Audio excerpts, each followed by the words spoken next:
Good morning. Your Excellency, Ms. Annalena Borbak, President of the 8th session of the United Nations General Assembly.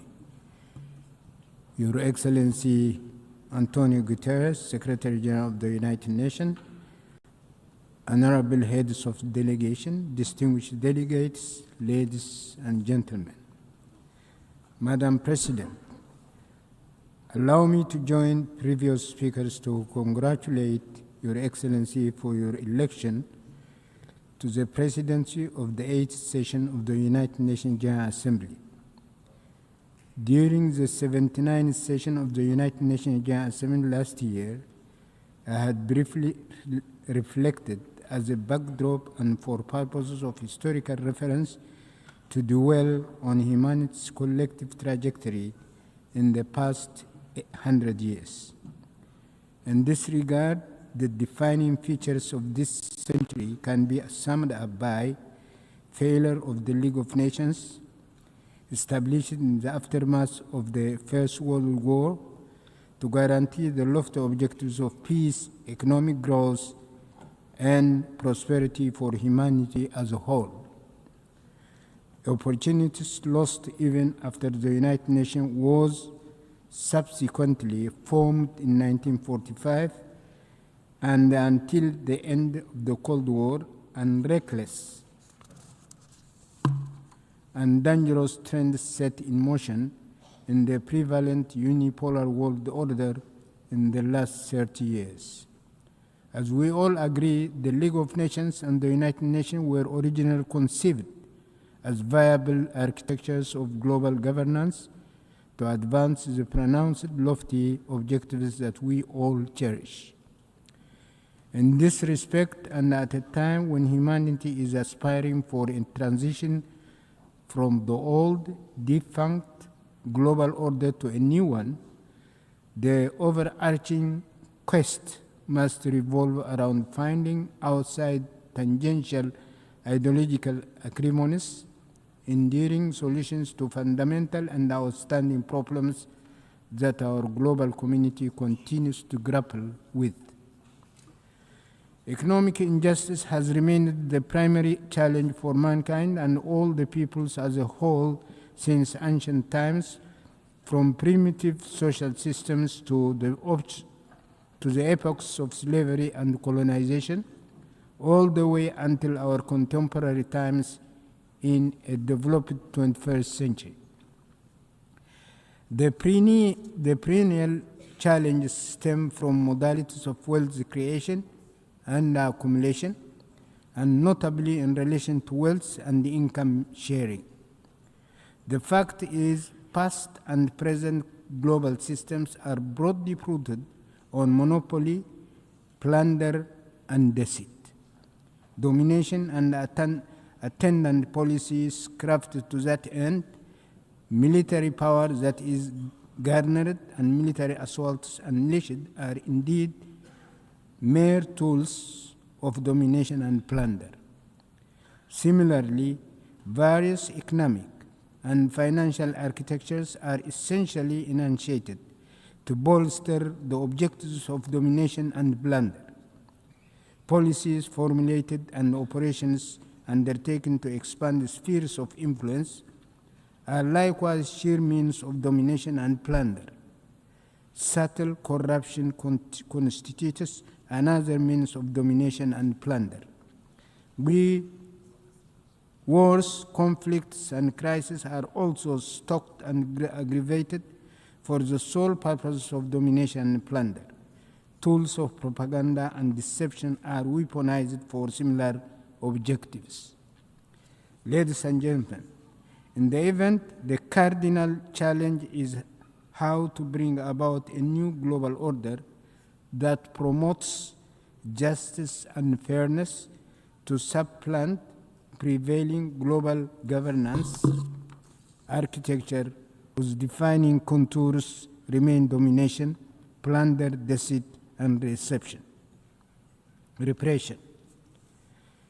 Spiraling oppositions underway in various parts of our world, including in the developed and industrialized regions through expansive popular demonstrations against dire economic trends and debilitating debt anchored by governments are only the tip of the iceberg. But what is extremely preoccupying is the appalling economic situation in the underdeveloped countries, and more specifically in the marginalized African continent. Although the details can be assessed on a case-by-case basis, most of Africa's economy remains primitive. Africa remains a continent where raw materials are exported to the so-called developed economies for nominal prices, in which manufactured finished products are imported at highly inflated prices, where the economies are afflicted by huge losses in job opportunities, in which human capital and meager professional and skilled manpower are drained due to migration and brain drain, where presiding regimes lavishly waste borrowed money but cynically flaunt semblance of progress while burdened by mounting debt, are embroiled in corruption and political servitude to external forces, are afflicted by instability due to domestic polarization and endemic crisis, and where they face rapid population growth as well as imminent challenges and disasters. The scenario is very bleak indeed. Why was mankind's mission in the new century unsuccessful? The cherished mission does not contain novel and sophisticated inventions or ideological and philosophical dimensions. The values of the missions invoked and that underpin the struggle during the epochs of slavery have not changed whatsoever in this so-called new 20th century. The aspirations of mankind are 1. To fairly own their economic resources and the fruits of their work and march on a sustainable path of generational progress and prosperity by accumulating wealth. 2. To secure peace and stability in order to guarantee prosperity and economic growth. 3. To ensure prevalence of fairness and justice as vital prerequisites for peace and stability. To promote mutual respect, complementarity, and cohesion integration, so as to bolster widest regional and global peace and stability, as well as mutual growth. 5. To establish appropriate legal executive structure and associated mechanisms for the implementation of these fundamental human aspirations. Ladies and gentlemen, although mankind's aspirations have not been realized as yet, its cherished aspirations cannot be shelved or postponed. Failure to achieve the desired objectives can only spur stronger resilience and greater moral imperative. In the event, the timely and pressing task for all the peoples of the world is to strengthen their organizational and coordination mechanisms in order to prevail against perennial injustices, domination, deceit, coercion, intimidation, plunder, and monopolization, whatnot. In this regard, we call for the categorical lifting of all unilateral coercive measures and sanctions imposed on countries such as Eritrea and Cuba, including the unjust 60-year-long embargo against Cuba and its arbitrary designation on the spurious list of state sponsors of terrorism. This will require nurturing broad mechanisms of solidarity as well as continuous review and refinement of their strategies and methodologies. In this respect, the peoples of Africa should particularly work out, in view of the specific hurdles that they are facing a robust mechanism in order to contribute their share with higher vigor to the collective mission for a new world order in tandem with ongoing endeavors for the consolidation of a broad international alliance.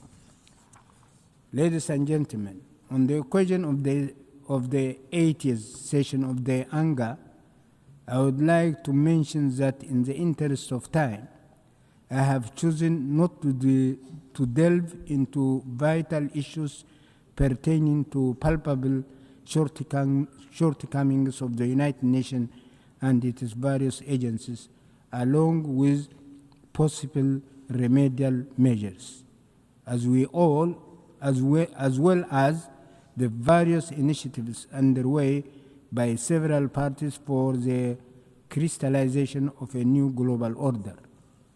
I thank you.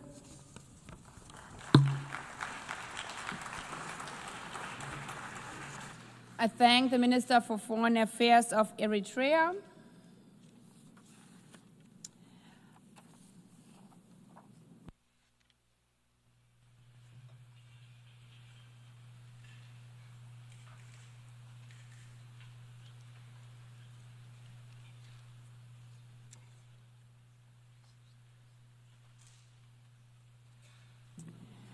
I now give the floor to His Excellency Alva Romanes Baptiste, Minister for External Affairs, International Trade, Civil Aviation and Diaspora Affairs of St. Lucia.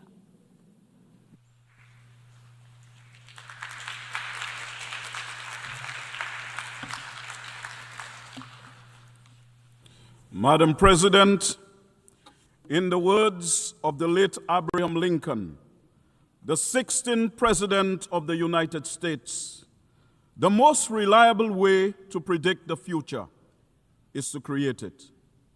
The words of the late President are illuminated by Buckminster Fuller, who said, and I quote, "You never change things by fighting the existing reality. To change something, build a new model that makes the existing model obsolete." Unquote. Hence, Madam President, the theme for this 80th session of the United Nations, Better Together, 80 years and more for peace, development, and human rights, is a trumpet call to like-minded countries to urgently reconstruct a better future for humanity. Building that better future together emphasizes the importance of international cooperation and shared responsibility.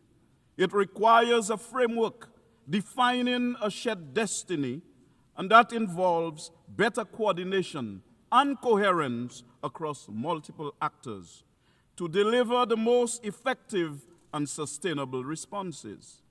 In this regard, Madam President, St. Lucia, as a small island developing state, has maintained its engagement in the various processes of critical importance to its domestic agenda at the United Nations, such as climate change and sustainable development, financing for development, international ocean governance, the proliferation of small arms and light weapons, revitalization of the General Assembly, and decolonization.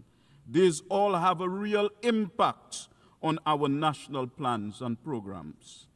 In the context of our development challenges, the global economy is facing multiple shocks that are threatening to further retard and reverse progress on St. Lucia's sustainable development.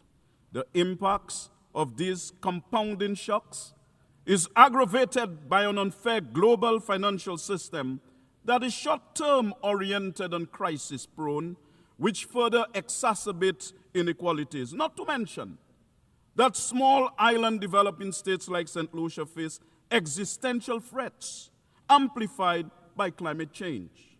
Despite some skeptics, Madam President, there is no doubt that climate change is the most consequential and formidable challenge facing seeds. In fact, the latest scientific projections portend a grim future. Consequently, Addressing the climate crisis is imperative for the survival and well-being of humanity, transcending national borders regardless of size or wealth. Prioritizing climate action is not just an environmental issue, but a moral obligation to protect human life, uphold global stability, and ensure a sustainable and equitable future for all of humanity. The recent advisory opinion from the International Court of Justice, which was requested by this very General Assembly, now also frames climate action as a legal responsibility. Hence, there is an urgent need to accelerate global momentum towards the ambitious targets across various international agreements and development agendas. A common thread across these instruments is the need to address the unique vulnerabilities and special circumstances of small island developing states. Madam President, we also work in the UN context to strengthen relations with countries and regions and encourage cooperation while remaining staunch advocates of the principles enshrined in the UN Charter, the rule of law, and the process of multilateralism. And St. Lucia agrees with the UN Secretary General that, and I quote, multilateralism is not an option but a necessity as we build back a better world with more equality and resilience and a more sustainable world. For we are confronted with challenges and threats largely emanating from the unilateral actions of powerful developed countries. And it is through the multilateral system of the United Nations that we can find comfort and the support to meet these challenges. However, the erosion of global trust, intensified by geopolitical divisions, economic disparities, and ongoing crises, threatens international cooperation and stability. As nations prioritize self-interest over collective well-being, diplomatic relations weaken and multilateral efforts falter. Madam President, while global solidarity is essential to uphold human rights, it is also important to support self-determination, especially for marginalized and colonized nations. Recognizing the right to independence fosters justice, equality, and dignity, and builds inclusive, sovereign societies that reinforce the universal principle that all peoples deserve freedom and self-governance. It is for this reason, Madam President, that the world must act urgently to bring an end to the gruesome carnage and injustices being perpetrated against the Palestinian people. And this must start with the implementation of the scores of resolutions that have been passed by the UN since 1947, which call for the Palestinians to exercise their right to self-determination. Madam President, I draw attention in particular to Resolution 3246 of 1974, which reaffirmed the unassailable rights of the Palestinian people to self-determination, national independence and sovereignty, and the right of the Palestinians to return to their homes and property. In St. Lucia's reaffirmation of its commitment to human dignity, equality, and justice, Madam President, the ongoing Israeli military operations in Gaza and the West Bank raise serious concerns about the humanitarian impact on innocent civilians, which has exceeded disturbing, alarming, and unacceptable parameters. Madam President, dropping bombs on civilian populations, on defenseless men, women, and children cannot constitute a defense of oneself. Using starvation as a method of so-called warfare cannot constitute defense of oneself. Madam President, the destruction of hospitals, schools, and places of worship in Palestine in no way constitute self-defense and are completely unacceptable, inhumane, and atrocious. Is it surprising to anyone, therefore, that based on publicly available data from United Nations and other agencies, at least 66,053 Palestinians have been killed, 65,062 in Gaza, and 991 in the West Bank, and of the identified fatalities, at least 18,430 are children. Further, at least 247 journalists and 540 aid or humanitarian workers have been killed since October 7th, 2023. Madam President, in this morbid scenario, we must remind ourselves that this is not a video game. This is not science fiction, and Palestinians are not imaginary people. They are human beings deserving of our collective respect, independence, and protection. Recognizing the fact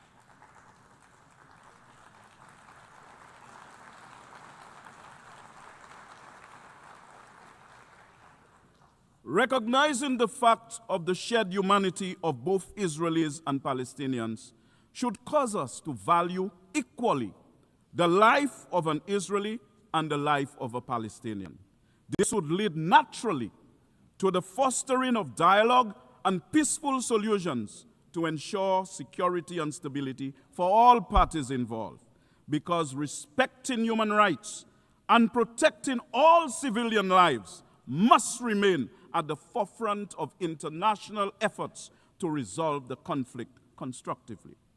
Madam President, St. Lucia's position is abundantly clear that there is an urgent need to put an end to the intolerable and significant human suffering, civilian casualties, and widespread destruction. And St. Lucia joins with the majority of member states which continue to call for de-escalation, dialogue, and adherence to international law to prevent further loss of life and foster a sustainable path toward peace. The Palestinians must have their own state and full membership to the United Nations alongside the state of Israel. The only way for Israel to have secure borders is for the Palestinian people to live in their own internationally recognized homeland in accordance with the universal right to self-determination. Peace in the Middle East can only come from this, not from bombs and wars, and terrorism and genocide and illegal settlements. Madam President, clearly, lasting peace cannot be secured on the basis of extremism. It must be pursued on the premise of mutual respect for the lives of both Israelis and Palestinians. Madam President, I speak to you today as one who's conscious of how the transatlantic slave trade inflicted unimaginable suffering, dehumanization, and economic exploitation upon millions of Africans. This is why we are adamant about our just cause for reparations from Europe for the African slave trade, which are a moral imperative rooted in justice and acknowledgement of profound historical injustices that have long-lasting consequences. Unsurprisingly, St. Lucia will sustain its condemnation of the atrocities being committed against the Palestinian people, rooted in decades of oppression, including the systemic undermining of Palestinian statehood. Madam President, since 1992, the United Nations General Assembly has consistently and overwhelmingly voted for the removal of the economic sanctions imposed by the United States on Cuba. It is time for all to respect and uphold the will of the General Assembly. Madam President, St. Lucia has consistently called for an end to the U.S. embargo on Cuba and its removal from the list of state sponsors of terrorism, because we embrace the view that engaging Cuba diplomatically rather than isolating it would unlock opportunities to foster regional cooperation, critical for long-term peace and development in the Caribbean, as well as to create and improve security architecture for the entire hemisphere. This pragmatic approach aligns with global efforts to promote sovereignty, respect, and mutual understanding, demonstrating that diplomacy and constructive dialogue are more effective strategies than universal sanctions. Madam President, ending Russia's war in Ukraine is essential to restoring peace, respecting sovereignty, and preventing further humanitarian catastrophe. The ongoing conflict has caused immense loss of life, displacement of millions, and widespread destruction, destabilizing the region and threatening global security. Hence, ceasing hostilities would demonstrate respect for international law and sovereignty, encouraging negotiations over continued violence. Madam President, renewing our commitment to multilateralism also means that member states must take measures to reduce tensions and settle disputes in areas where, if not checked, conflict and war would prevail. It is for this reason that St. Lucia renews calls for the United Nations to allow Taiwan to meaningfully participate in the UN system. And I state categorically, Madam President, that UN Resolution 2758 of 1971 does not preclude Taiwan's inclusion and participation in the United Nations system. Madam President, Haiti faces an unprecedented humanitarian crisis marked by political instability, widespread poverty, environmental degradation, and a fragile healthcare system, all compounded by intractable gang violence. Hence, the urgent need for international support is critical to prevent further deterioration of living conditions, protect vulnerable populations, and restore law and order, as well as basic services like education and healthcare. Without immediate action, Haiti risks spiraling into deeper chaos, increased violence, and prolonged suffering that will destabilize the region and undermine global efforts for stability and development. This is why St. Lucia is extremely concerned that the multinational security support mission is woefully short of the personnel and equipment it needs to effectively pursue its mandate. Of the $900 million the UN anticipated raising for Haiti, only 9.2% of this has been received. The UN Secretary General has best described this, and I quote, as shamefully overlooked and woefully underfunded, unquote.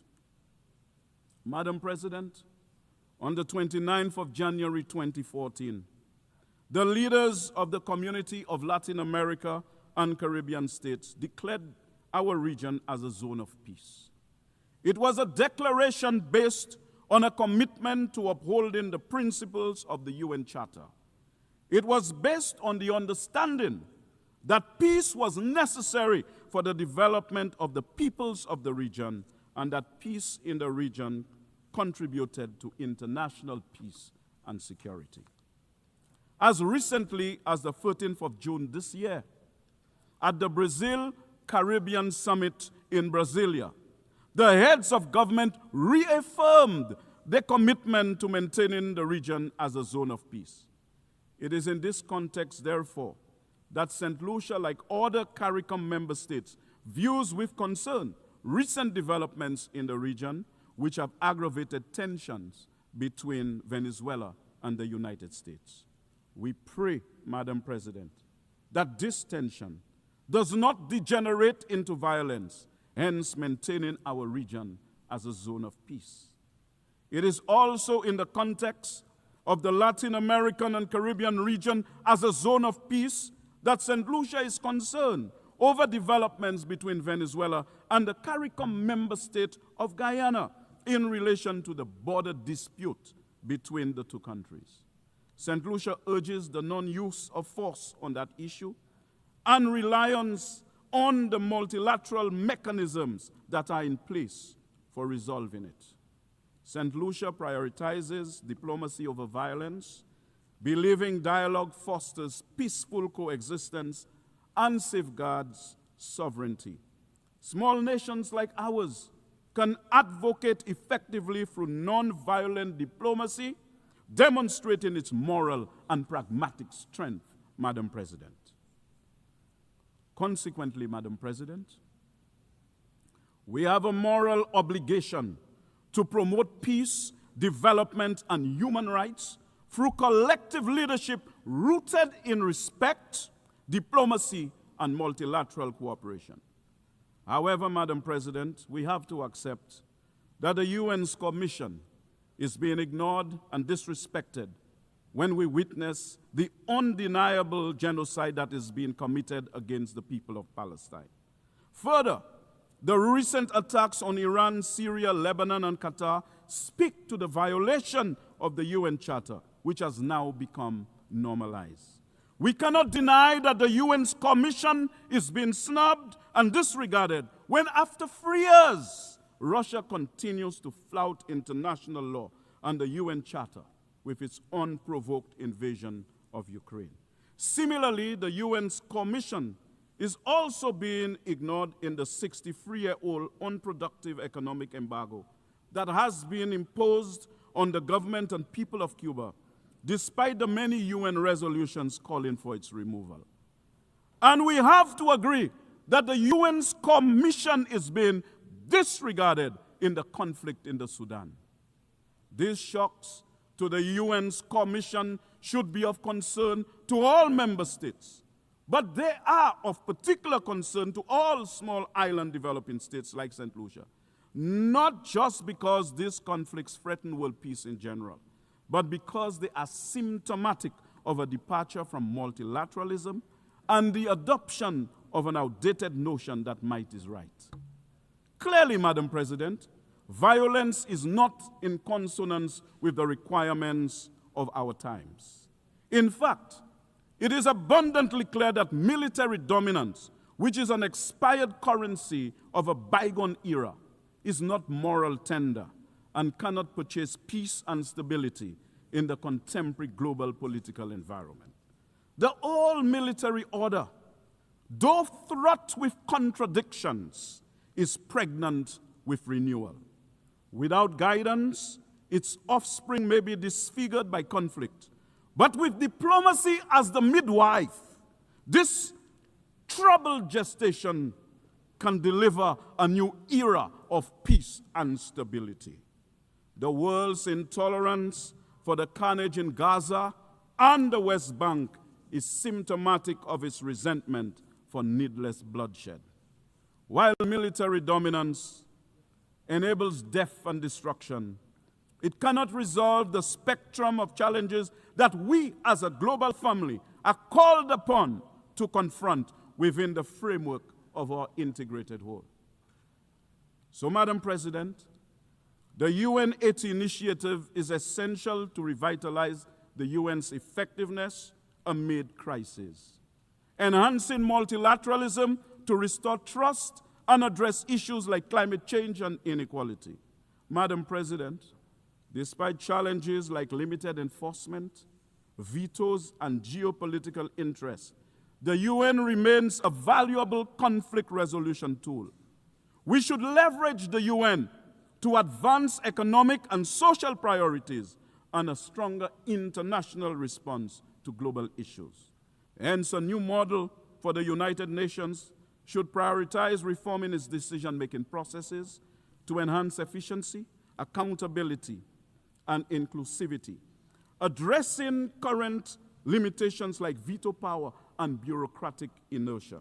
This model would shift towards a more equitable representation, empowering developing countries and marginalized groups, ensuring their voices influence global solutions.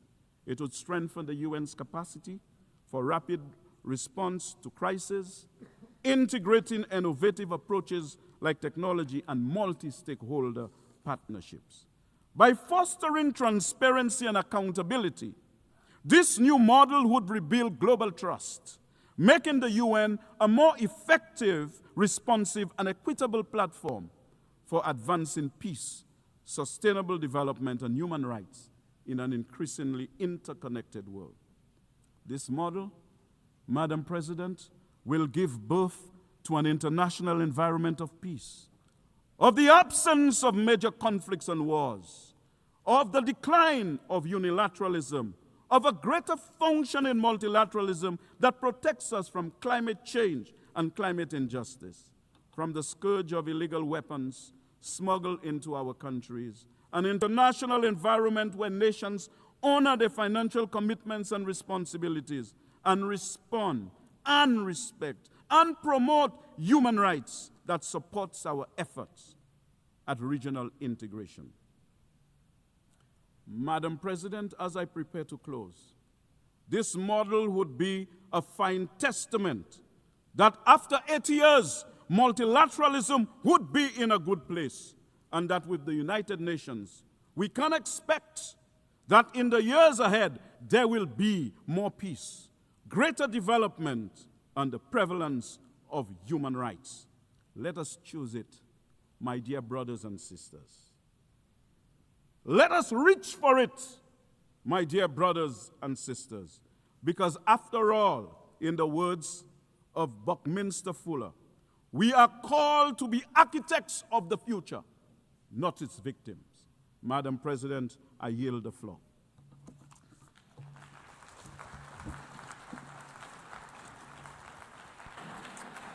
I thank the Minister for External Affairs, International Trade, Civil Aviation and Diaspora Affairs of St. Lucia.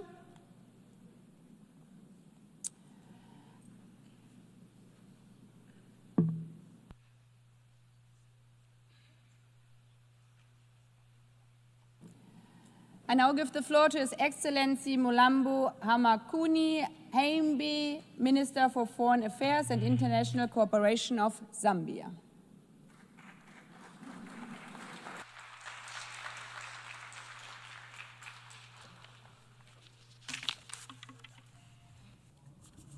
Your Excellency, Madam Annalena Baerbock, President of the 80th session of the United Nations General Assembly, Your Excellency, Mr. Antonio Guterres, Secretary General of the United Nations, Your Excellencies, Heads of State and Government, distinguished delegates.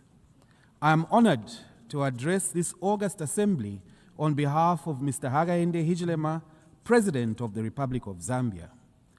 Allow me, at the outset, to congratulate you, Madam President, on your election to the presidency of the 80th session of the General Assembly.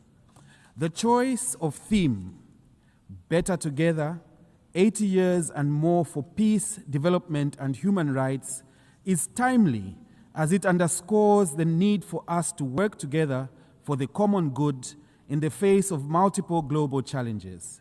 In this regard, Zambia reaffirms its faith in multilateralism and the United Nations Charter, a key foundation for our shared commitment to international peace and cooperation. Over the past 8 decades, the United Nations has been the cornerstone of global peace, security, and cooperation. It has helped prevent major conflicts, advanced decolonization, supported peacekeeping missions, and played a leading role in advancing global action in public health, education, and humanitarian relief that have saved countless lives. Through initiatives such as the Sustainable Development Goals, it has mobilized nations to reduce poverty, improve public health and education, as well as promoted gender equality. We also note that peace is intrinsically intertwined with development, as there can be no sustainable development in the absence of peace. Therefore, the UN's efforts at peace building and peacekeeping are very critical for the development of all regions of the world, even those seemingly distant from the war front. We recognize, however, that the UN has been slow to react to some of the conflict situations which has led to serious humanitarian crises. We also acknowledge the need for key reforms and genuine inclusiveness, particularly for Africa, whose voice remains stifled after 8 decades. we must reflect on this and other areas that could be enhanced. Those challenges remain. The United Nations has proved that multilateralism can deliver tangible progress for humanity. We are confident that the Pact for the Future and the Declaration on Future Generations agreed upon during the 79th session renews our hope and solidarity to sustain the momentum of the past 80 years. Madam President, as we undertake these reforms, it will be important to ensure that the pursuit of efficiency should not be at the expense of the United Nations' reach and impact on the interests of developing countries, particularly those facing the largest implementation gaps in the SDGs. The UN 80 initiative must strengthen delivery in the three core pillars of the United Nations of peace and security, development and human rights. We must preserve those parts of the UN that work. For instance, the resident coordinator system has helped coordinate various UN development agencies to ensure they work together effectively, efficiently, and transparently in supporting the host governments achieve SDGs.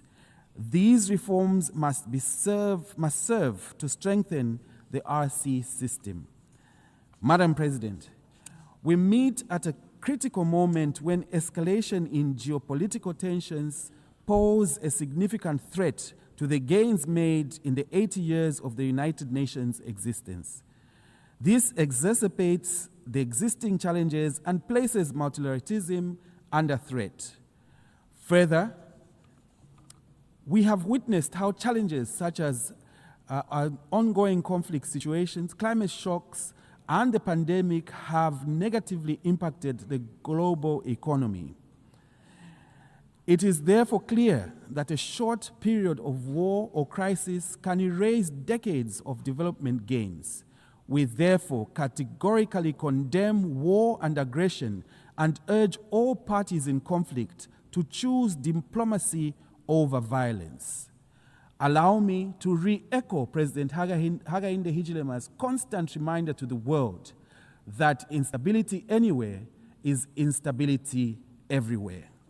Zambia therefore remains an advocate for peace, human rights, good governance, and inclusive development for a strengthened multilateral system. Further, we remain committed to the principles enshrined in the United Nations Charter. Zambia has been actively engaged in regional peace efforts. We continue to support the work of the African Union and regional organizations in mediation and peacekeeping, including in the Horn of Africa and the Great Lakes region. Here at the United Nations, we as African nations count on the continued support of the international community in initiatives to silence the guns in Africa and resolve conflict worldwide for a more secure world. Madam President, inspired by the 2030 Agenda for Sustainable Development and our national vision, we have undertaken bold reforms to improve the lives of our people, even as we recover from the devastating drought that affected our country in 2024. A cornerstone of our strategy is investing in our people, especially the youth. Believing that education is the greatest equalizer, our government introduced free primary and secondary education for all children, recruited a number of teachers to improve the quality of education. We further recognize that a healthy population underpins productivity and inclusive growth. Zambia therefore remains steadfast in its pursuit of health for all, by building resilience, equitable and accessible health systems. We are expanding infrastructure, providing essential supplies, and deploying thousands of health workers to underserved areas, among other interventions. While we recognize the changing landscape in official development assistance, we call on development partners to continue their effort to to support HIV/AIDS programs, especially with antiretroviral therapy, so that countries such as Zambia that have made progress in the fight against HIV do not regress on account of funding constraints. We therefore look forward to upcoming World Social Summit in Qatar that will accord us an opportunity to engage on key social development issues and advance social progress, ensuring that no one is left behind in the global sustainable development journey. We urge all member states and development partners to prioritize health spending as a strategic investment because human capital is the greatest asset of any nation. Madam President, to protect the most vulnerable, Zambia has scaled up safety nets. Our social cash transfer program now reaches over 6.5% households. This and other complementary initiatives such as food security packs and skills training has been crucial in cushioning families from shocks and lifting communities out of extreme poverty. Madam President, we believe that empowering women is more than just a moral duty. When women thrive, families prosper, and nations advance. We therefore place women and youth at the center of our transformation through affirmative measures that enhance women's participation in decision-making and protect their careers and families. We continue to lead efforts to eliminate gender-based violence and child marriage through strengthening laws and community awareness programs. We call on the international community to redouble efforts towards gender equality, especially as we commemorate the 30th anniversary of the Women's Conference and Beijing Program of Action. Madam President, Zambia's economy, like many other developing countries, has endured turbulent times in recent years. Upon assuming office, our government's highest priority was to restore macroeconomic stability, which we are steadily delivering. We implemented difficult but necessary reforms to restructure our public debt in order to create fiscal space. This debt restructuring, alongside our ongoing IMF-supported program, has put Zambia firmly on a path to debt sustainability and renewed investor confidence. However, stabilizing the economy is only the first step. We equally focused on reigniting growth and economic transformation through diversification. Madam President, the existential threat of climate change looms over all our aspirations. Despite our minimal contribution to global emissions, many developing countries often experience increased frequency of climate shocks, such as droughts and destructive floods. In this regard, we look ahead with a hope to the upcoming COP30 in Brazil, which will mark the 10th anniversary of the Paris Agreement. This milestone conference must be a turning point from promises to action. Zambia has submitted its revised National Determined Contribution, NDC 3.0, and we therefore encourage other countries to do the same with enhanced ambition to be within the reach of the 1.5 degrees Celsius goal. We must act now to limit global warming and to adapt to its effects. Let us summon the political will for bold action that safeguards the planet for future generations. Madam President, 5 years to the year 2030, only 17% of SDGs are on track. We also note that several developing countries remain fiscally constrained in directing sufficient resources towards SDGs on account of increasing debt burdens, highlighting the need to strengthen mechanisms for resolving debt crises. Against this backdrop, Zambia was privileged to have co-facilitated the outcome document of the 4th International Conference on Financing for Development, which unanimously adopted the Sevilla Commitment. This outcome has renewed global consensus to close the $4 trillion annual SDG financing gap. It is now time to move from commitments to action. We call on all nations, development banks, and the private sector to align their policies and investments with the SDGs. Official development assistance, a lifeline for less developed countries, must be protected. There is need to scale up domestic resource mobilization, embracing innovative financing mechanisms, tackling illicit financial flows, and promoting private sector involvement. Madam President, for too long, the current international financial architecture has perpetuated structural inequalities, particularly for developing countries. The post-war institutions designed to promote global economic stability and growth no longer reflect today's geopolitical and economic realities. Many African countries continue to bear the weight of unsustainable debt, limited access to concessional financing, and the effects of global shocks beyond their control, from climate change to pandemics and global conflicts. We therefore welcome the commitments from various stakeholders for comprehensive reform of the global financial system. This reform should include governance reform of global financial institutions to strengthen representation of developing countries in international economic decision-making. Zambia further welcomes initiatives such as the Borrowers Forum to ensure fair and timely resolution of debt. Madam President, Zambia is both a least developed country, LDC, and a landlocked, or as we prefer, land-linked developing country, an LLDC. These two categories of countries face unique structural challenges. In July 2025, Zambia was privileged to host the LDC Future Forum in Lusaka, whose insights on building resilience to shocks and the need for innovation to address challenges were empowering. During the conference, our Republican President, Mr. Hakainde Hichilema, underscored the need for LDCs to build resilience by being more proactive and self-reliant.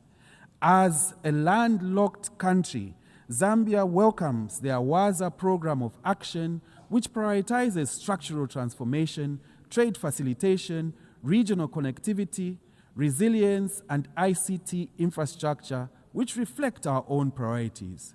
We also welcome the Awaza's call for innovative financing. Landlocked need not mean isolated and encased. I repeat, Madam President, landlocked need not mean isolated and encased. As our President fondly states, LLDCs can become land-linked rather than landlocked, and we in Zambia are committed to making this vision a reality. Allow me to appeal, Madam President, that even as we reform the office of the High Representative for landlocked, for less developed countries, landlocked countries, and SIDS must be maintained. It is of imperative importance. Madam President, the theme of this session, Better Together, also compels us to reflect on the United Nations' readiness to address today's complex challenges. The Security Council's current composition and working methods reflect a bygone era and are overdue for reform. Decisions on critical peace and security issues are all too often stalled by the veto power of a few, even when the wider membership speaks clearly. Africa, with 1.4 billion people, still has no permanent seat, a historical injustice that must be rectified. Zambia therefore reaffirms the Common Africa position on Security Council reform as set out in the El Zulwini Consensus and the Sirte Declaration. We call for comprehensive reform that expands both permanent and non-permanent membership to make the Council more equitable, effective, and reflective of today's world. Madam President, Excellencies, 80 years ago, the world emerged from war with a promise to never again allow division and destruction to define our collective future. That promise is being tested today. Let this 80th General Assembly be remembered as a turning point where the world chose solidarity over silence, justice over inertia, and unity over division. We must act not out of fear, but out of hope, not in isolation, but in solidarity, as we are better together. Madam President, Your Excellencies, I thank you.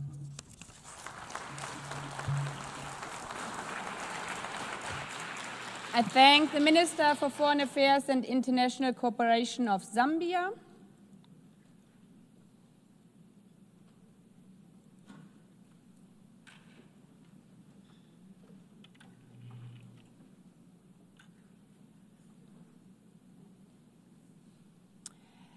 I now give the floor to Her Excellency Anita Anund, Minister for Foreign Affairs of Canada.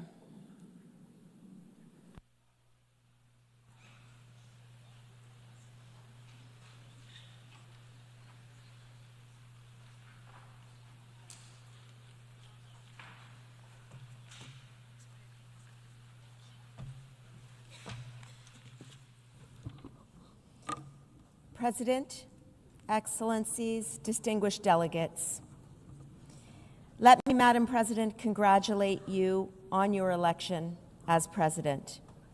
Since the end of the Second World War, multilateral institutions have helped to make our world safer and more prosperous. More than 1 billion people have been lifted out of extreme poverty. Famine and disease have declined. We see shared effort leading to shared prosperity.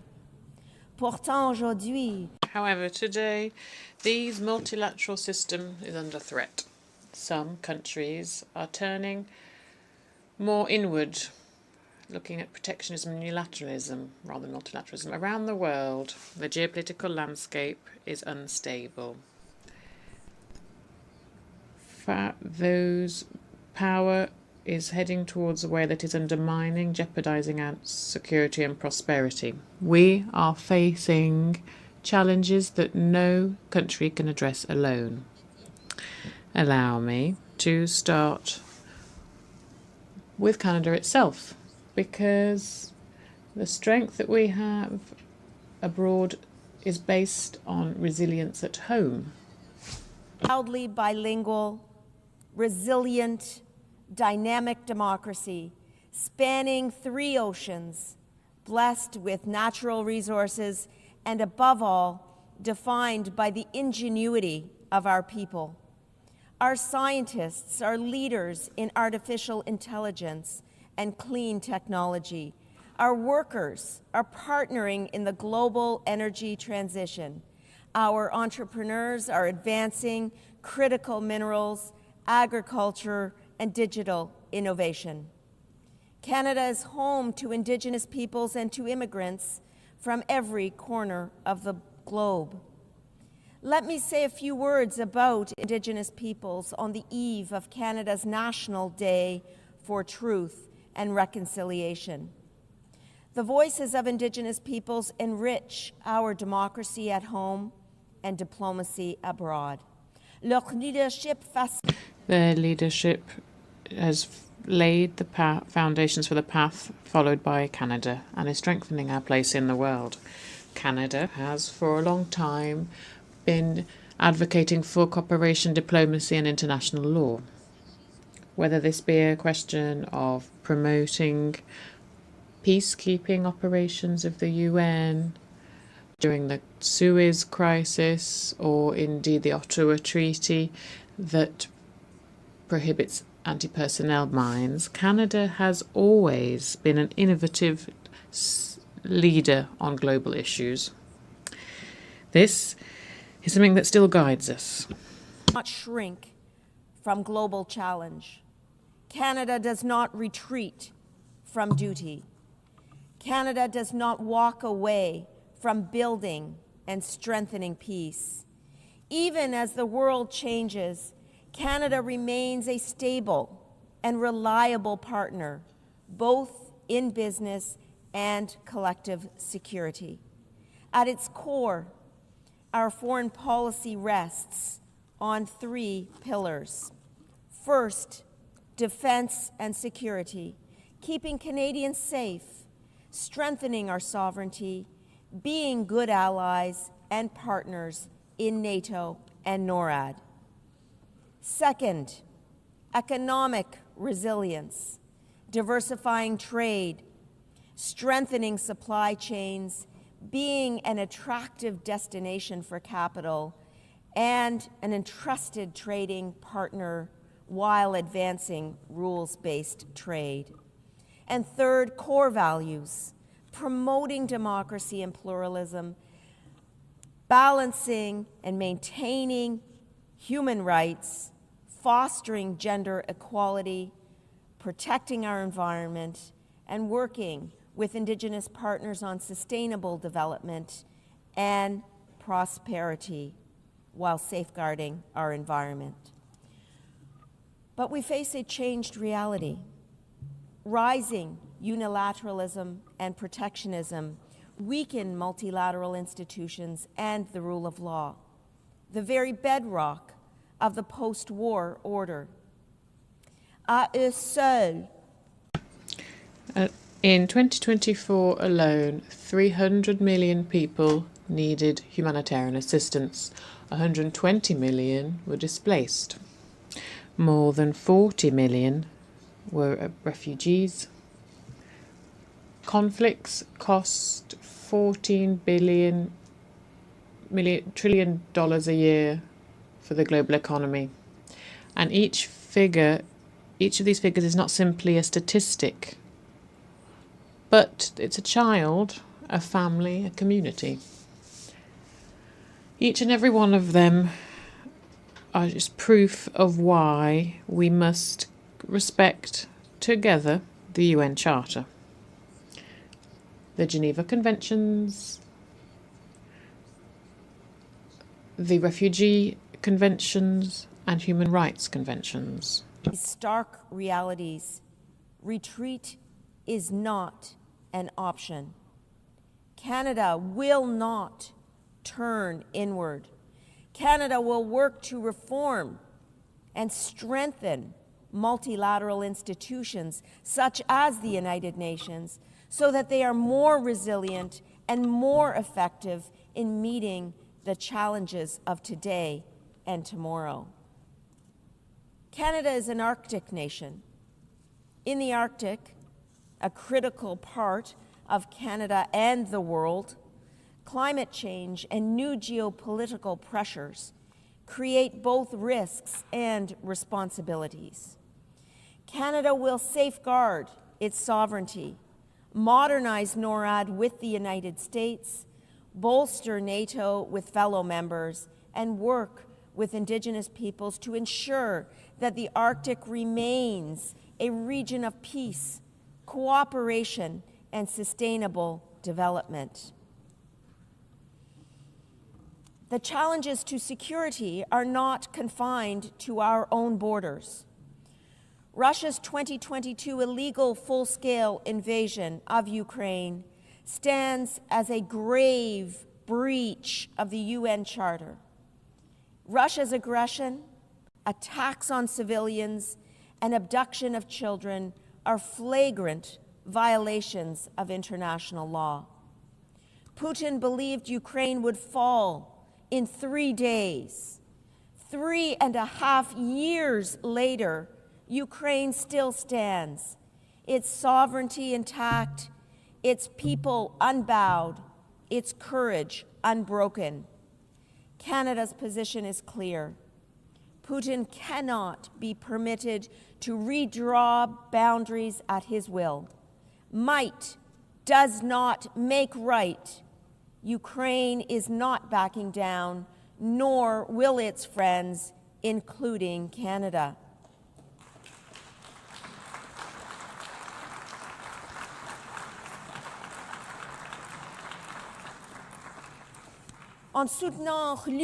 In supporting Ukraine, we are not only defending a nation, we are defending the founding principles of sovereignty, dignity, and peace.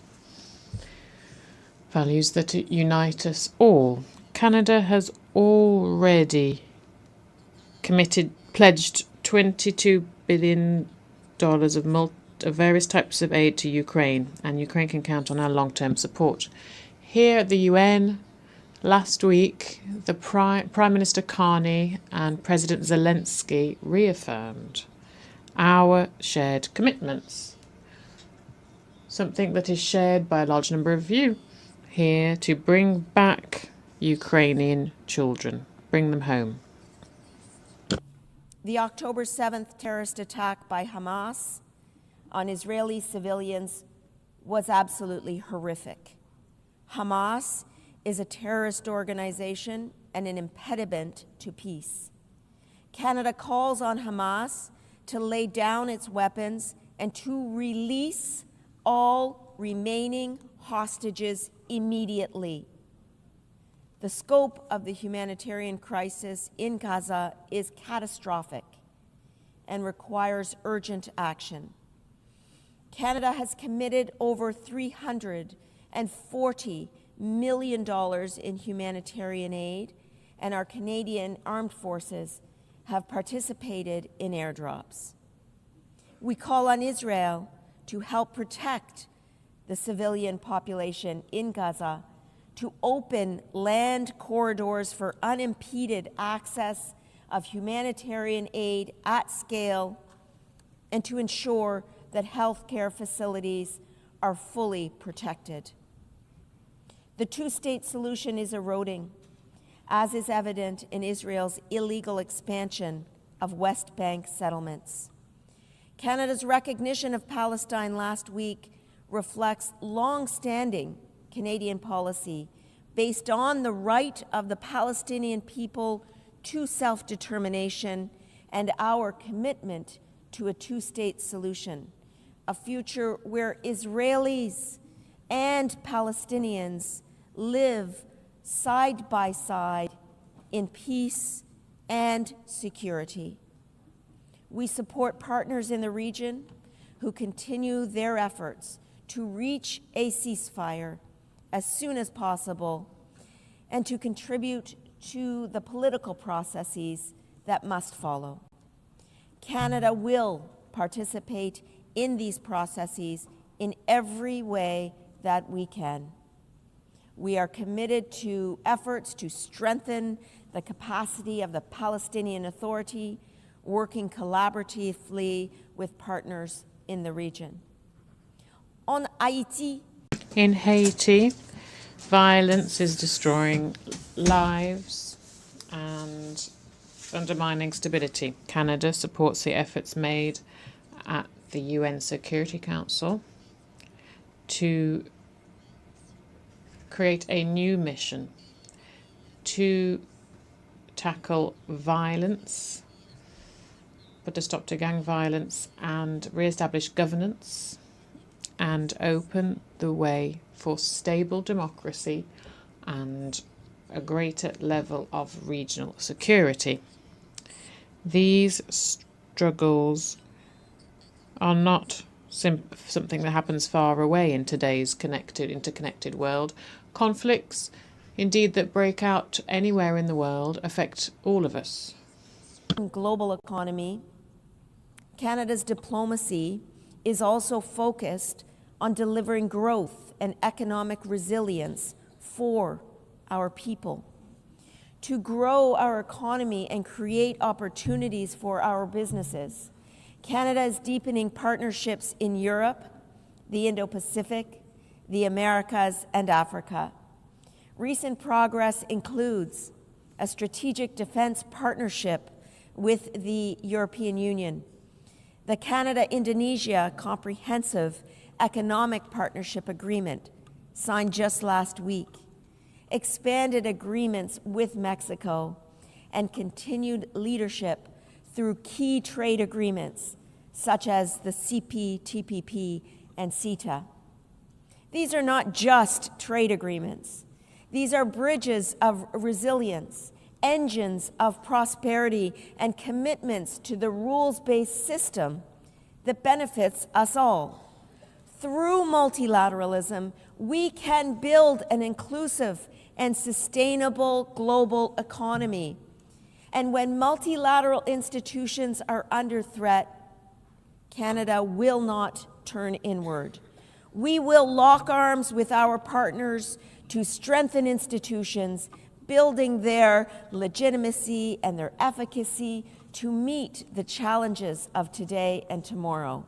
We are determined to forge new economic partnerships and leverage our competitive advantages in areas of economic strength.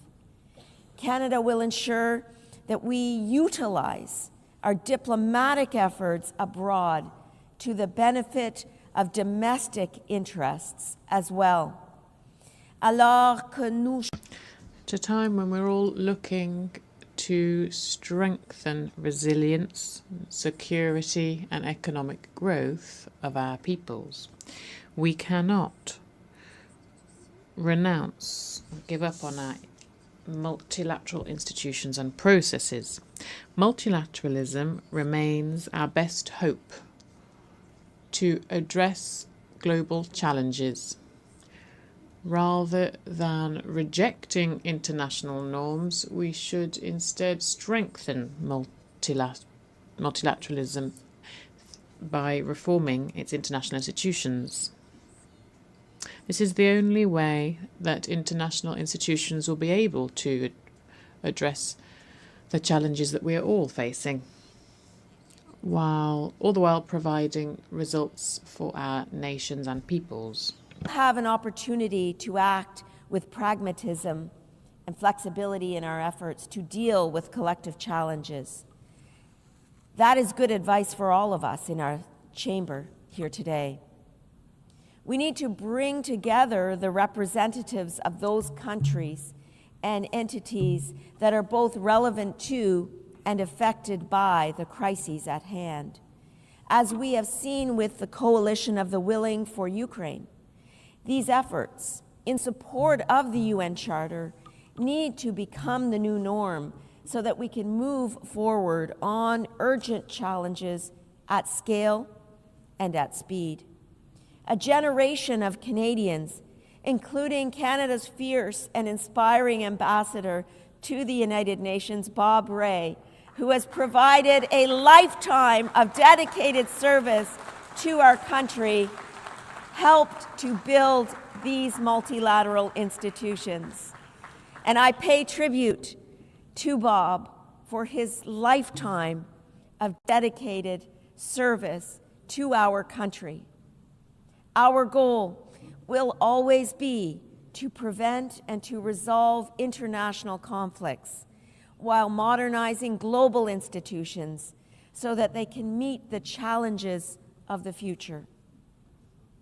To close, Canada is committed to leaving future generations not only a safer, more prosperous, more inclusive, and more peaceful world, but also a more sustainable one.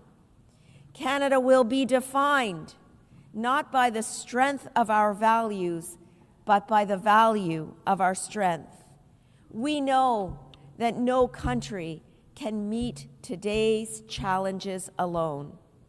As former UN Secretary General Kofi Annan once said, in an era of global challenges, the world needs multilateralism now more than ever.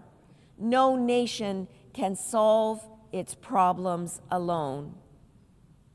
This is the spirit of Canada, and Canadians are rising to the challenge. We will work toward a world where prosperity is shared, security is collective, and peace is lasting. This is Canada's pledge in this era of geopolitical challenge and change. Thank you. Merci beaucoup. Miigwech.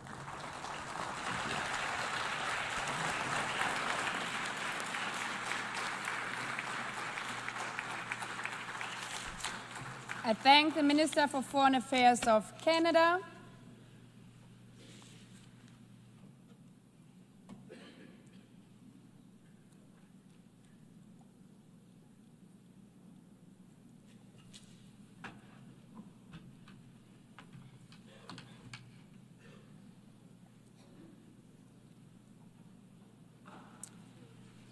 I now give the floor to His Excellency Javier Bo Soto, Secretary of State for Foreign Affairs and International Cooperation of Honduras.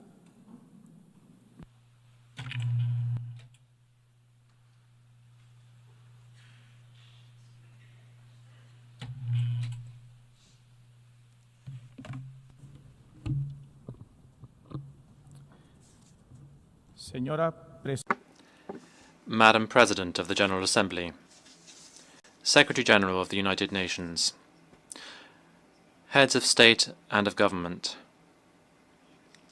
Ambassadors, distinguished delegates, ladies and gentlemen.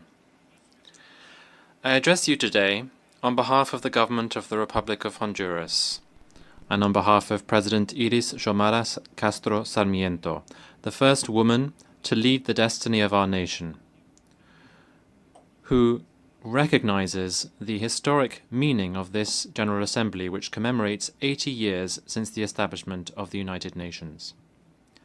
8 decades have elapsed since humanity, in the wake of the horror of 2 world wars, decided to build a new legal, moral and political framework to preserve peace, protect fundamental rights, and build equal development between peoples.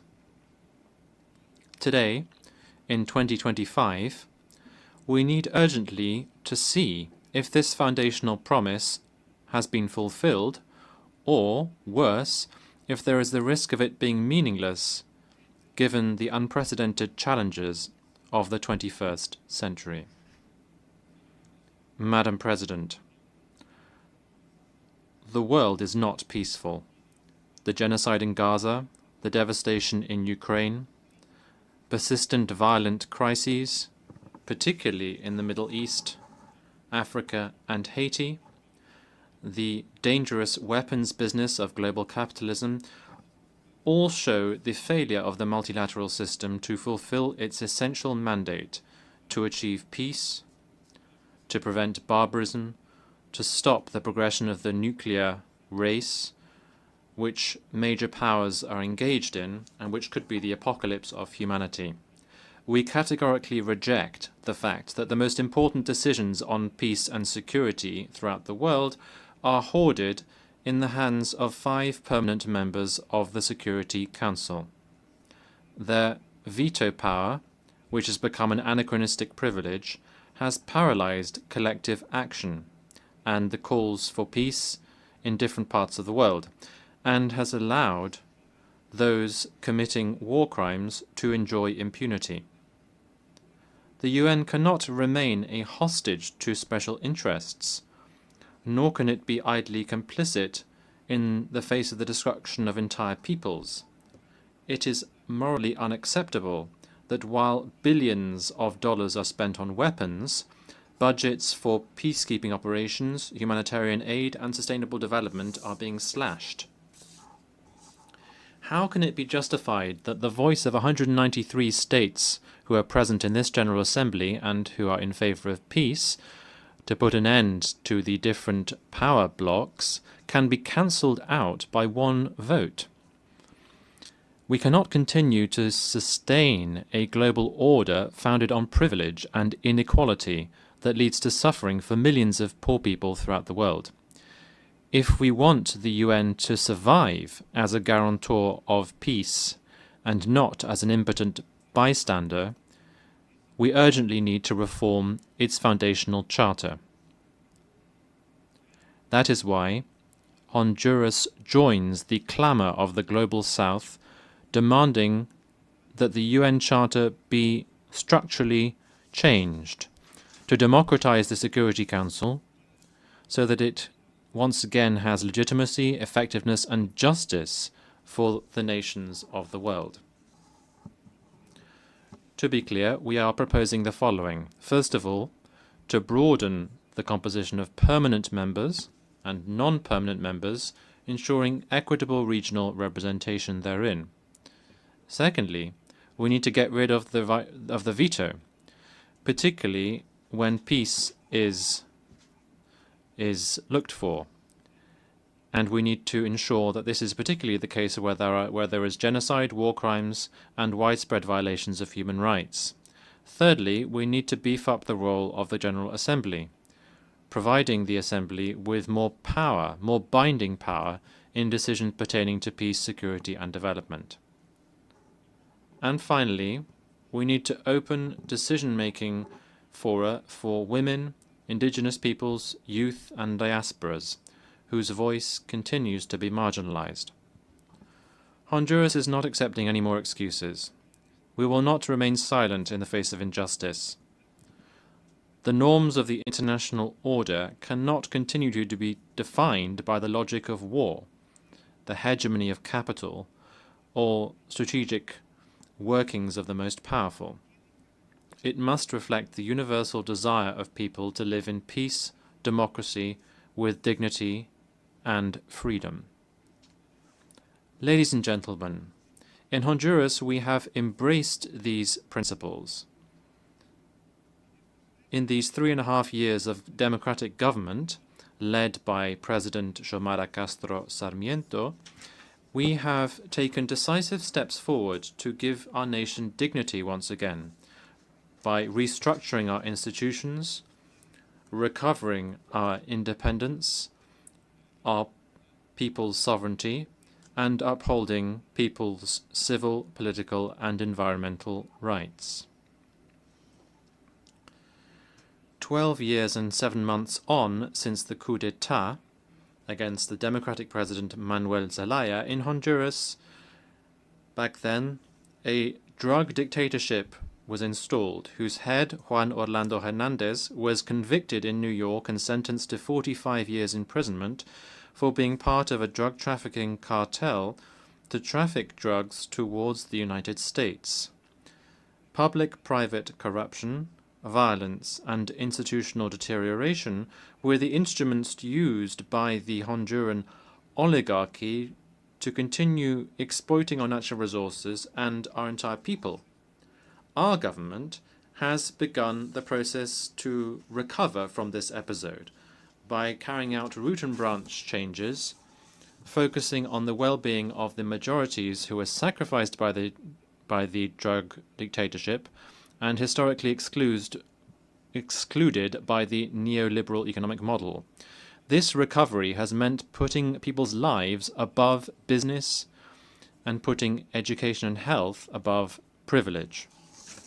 Our progress has been clear. Poverty, which was 73% in 2021, has come down to 63% in 2024. And extreme poverty has been reduced from 54% to 40%. This means that more than 1 million people in Honduras have been lifted out of poverty in these 3 years.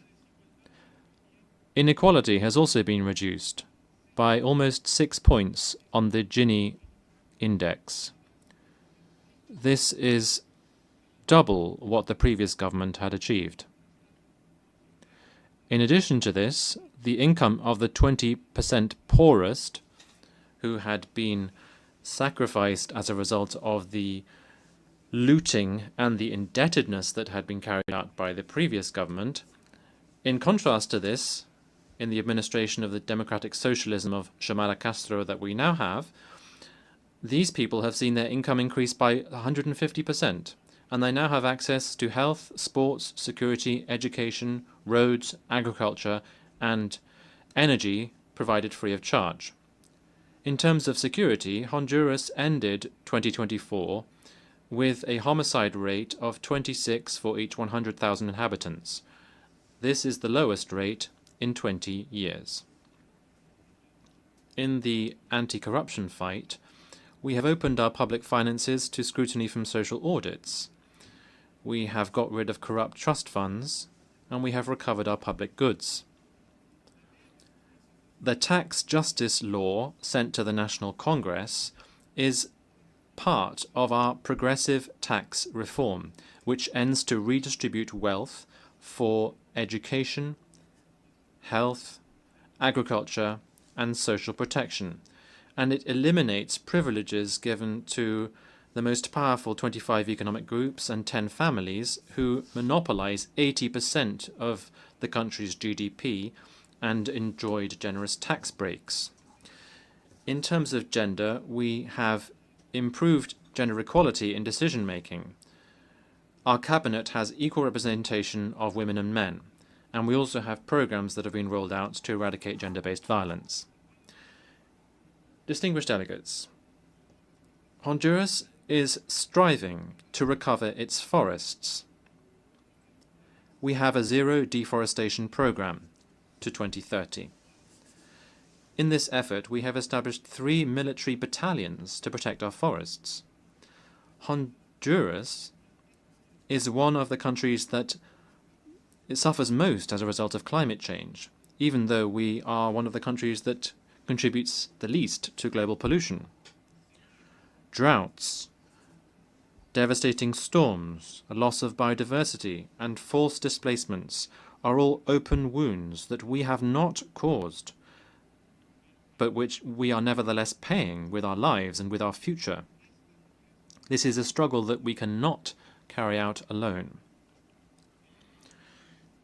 Similarly, we reject the way in which migration is being criminalized, with harsher laws and more militarized borders.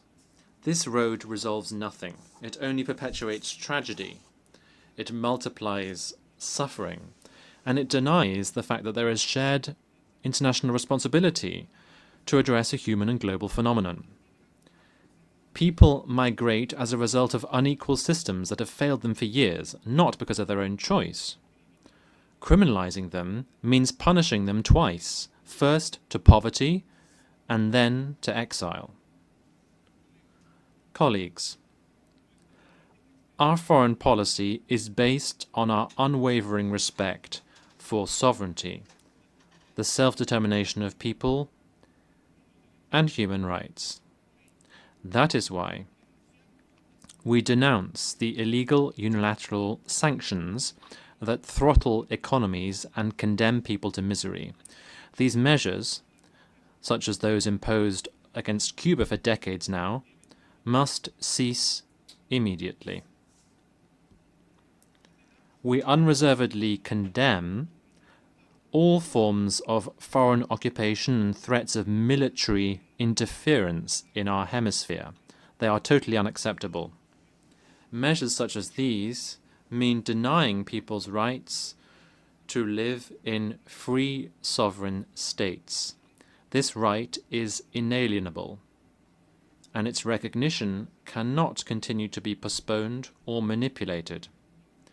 No rhetorical justification can legitimize the violation of sovereignty or the subjugation of nations.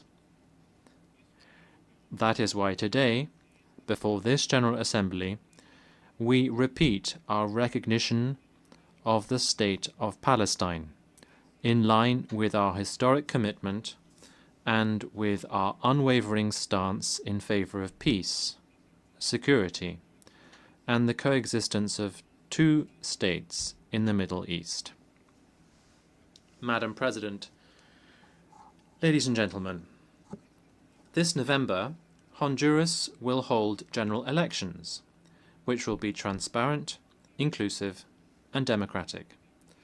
The government of President Xiomara Castro will ensure the free participation of all political sectors, respect for public freedoms, and the presence of regional and international electoral observation missions. Madam President, the United Nations must dare to change so as not to be a relic of the past, but rather the voice of the future. 80 years since its establishment, it is not enough to commemorate the past. It is now time to open fora for dialogue and hope for a better tomorrow that is still possible. Thank you very much.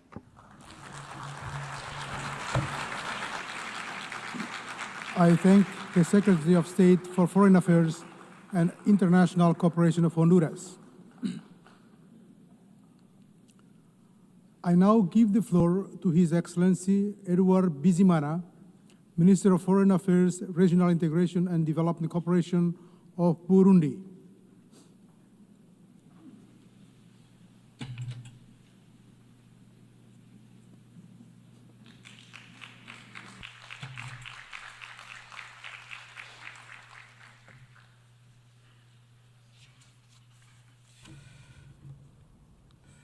Monsieur le Président, President,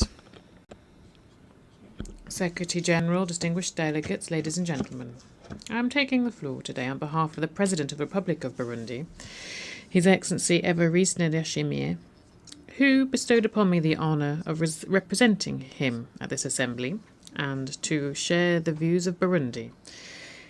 Today, as we mark the 80th anniversary of our organisation, something that we're celebrating under the theme of Better Together, 80 years and more for peace, development and human rights. Allow me, first of all, to warmly congratulate Ms. Annalena Baerbock for her outstanding election to preside over the 80th session of the General Assembly. And I assure her that she has the support of Burundi. I'd also like to take this opportunity to pay a well-deserved tribute to your predecessor, my brother Philemon Yang, and pay tribute to his admirable personal and professional qualities, and thank him for the exceptionally professional way in which he presided over the 79th session, which we have just successfully concluded. Finally, I would like to commend the courage of Mr. Antonio Guterres, who, for as long as he's been Secretary General of our organisation, has always advocated for the reform of the UN system to make it more effective and more credible. He also has the support and encouragements of Burundi. 80 years ago, the United Nations was born to a world ravaged by war. Its main mission was to preserve peace and foster cooperation between states and promote human rights. However, given what's happening today in some parts of the world, we should really be asking ourselves if the UN is still on this trajectory. Today, as we're marking this anniversary, I'm honoured to reaffirm Burundi's commitment to these founding ideals. The same ideals that have guided the UN's Charter since 1945. That shows the importance of the theme that is bringing us together this year. Far from being simply a slogan, it throws back to a historic need, a moral commitment, and indeed the only path towards a shared future. Indeed, as long as it has existed, the UN has made a great contribution to maintaining peace. It has supported ways of decolonisation. It has promoted international law, as well as the universality of human rights. It has fostered cooperation between nations and inspired generations of leaders and people. Burundi, which was once a beneficiary of this international solidarity, today is actively contributing to it, whether this be through peacekeeping troops, diplomatic engagement, or indeed using its voice within multilateral fora. Also, Burundi is a real-life example of resilience and of the return of peace. Our nation has gone through very difficult moments, but through and thanks to the will of its people and its strengthened institutions, Burundi was able to turn the page on conflict and choose instead the path of reconciliation, stability and mutual respect. We created national transitional justice mechanisms with a Truth and Reconciliation Commission, which is painstakingly and courageously continuing its work so that future generations will be able to build on solid foundations without hatred or a spirit or any search for vengeance. As a part of our candidate to be a Human Rights Council, we will stand against any politicisation of human rights. Thus, we denounce special mechanisms which are sometimes imposed on some countries, including Burundi, for rather subjective reasons. This is why I reiterate Burundi's request to withdraw the initiative to extend for the mandate of the famous human rights special rapporteur on human rights in my country, who for 10 years has been publishing subjective and biased reports on Burundi, as if Burundi and indeed time had stood still over the last 10 years. In Burundi, President, we have undertaken significant efforts to strengthen the rule of law, fight impunity, and promote civil, political, economic, social and cultural rights. Notable progress has been recognised by several partners, bilateral and multilateral partners, that is, as is shown by our constructive cooperation with multilateral partners. However, the Special Rapporteur seems to not have noticed this progress. But, as we all know, peace is only sustainable if development is there too. That's why Burundi has resolutely committed to implement the SDGs, paying particular attention to agriculture in order to create real food security. We're also focusing on education for all, health care, energy, the empowerment of women and young people, and environmental protection and other areas. This is the spirit that inspired our vision for Burundi with an emerging economy by 2040 and a developed economy by 2060. This vision is fully in line with the SDGs, and it is indeed, it shows our will to build a future where every citizen can prosper and actively contribute to the sustainable development of their country. President, ladies and gentlemen, as we celebrate 8 decades of our shared organisation, we cannot close our eyes and turn our back on the tension, ongoing or latent conflicts, the horrors that we're seeing in Gaza, in the Democratic Republic of the Congo, in Sudan, in the Sahel, and in many other areas of the planet. The violence that we've been seeing recently, particularly the indifference and the cynicism that seem to be accompanying it, have reached such heights that we can't help but wonder where our humanity, where our empathy, where our sense of duty have gone. What happened to our commitment to cooperate for a better world? We need to have a heart of stone to remain indifferent to the suffering of the people in the DRC and in Gaza. When faced with this situation, Burundi believes that only a renewed and fair multilateralism can provide lasting responses to the many crises that we're facing. Geopolitical manoeuvring, calculations based on indifference, inaction, or on double standards or on egotism are dragging us into the abyss. This is why Burundi is appealing for peace. But for real peace. Not a peace that is selective, nor one that is subject to egotistical, self-serving interests. The peace that Burundi wants to see is a peace that's based on international law, on dialogue, and the respect of state sovereignty. President, neither peace nor human rights can prosper without social justice and without equality between nations. This is why Burundi stands side by side with its African partners and advocates for more just representation of Africa within decision-making bodies, particularly the Security Council. This is a condition for its legitimacy and effectiveness. How can an entire continent that has made such a contribution to the life and efforts of the UN be ignored in this way? Africa remains the only continent that for 80 years now has not had a permanent seat at the Security Council. In this connection, Burundi welcomes the ambitious UN 80 initiative, the initiative that seeks to strengthen effectiveness, coherence and relevance of the UN system. We share the conviction that 80 years after its creation, our organisation needs audacious and lucid modernisation. However, we wish to underscore the concerns expressed by numerous countries in the global south, particularly countries in Africa. It is crucial that this reform be member state led, guided by a spirit of equal geographical representation, transparency, multilingualism, and the respect for regional priorities.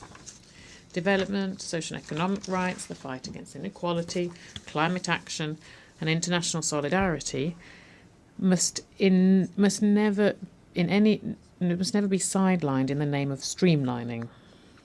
A more effective UN, yes. A UN that's just reduced to budgets and technocratic work, no. Moreover, no reform of the UN system would overcome the question of political governance. We'd recall that the Security Council reform has been worked on for decades. It now is a question of justice. Africa has a united voice on this issue in the Eswatini consensus, is demanding that the historic injustice be corrected so that Africa can be fairly represented in decision-making bodies. It's not a favour, but it is a right, if we want the UN to remain loyal to itself. In summary, Burundi is supporting ambitious reform, but as long as it is inclusive, just, balanced, and focused on the real needs of people, rather than being a reform that's fashioned by external priorities. President, as we work to reform multilateralism, guided by justice, dialogue, and truth, the recognition of historic injustice should be the bedrock upon which we build lasting peace. This is why Burundi would like to reaffirm the importance of the recognition of the genocide committed against the Hutu of Burundi in 1972. This is a question that's already been brought to the attention of this UN General Assembly during the 79th session. The memory, truth, and reconciliation are powerful tools to rebuild society and to build peace. Silence cannot be an option when we're talking about restoring the dignity of victims and preventing from tragedies of the past from happening again. Thus, Burundi would humbly request the support of all UN member states and support for the recognition of this genocide.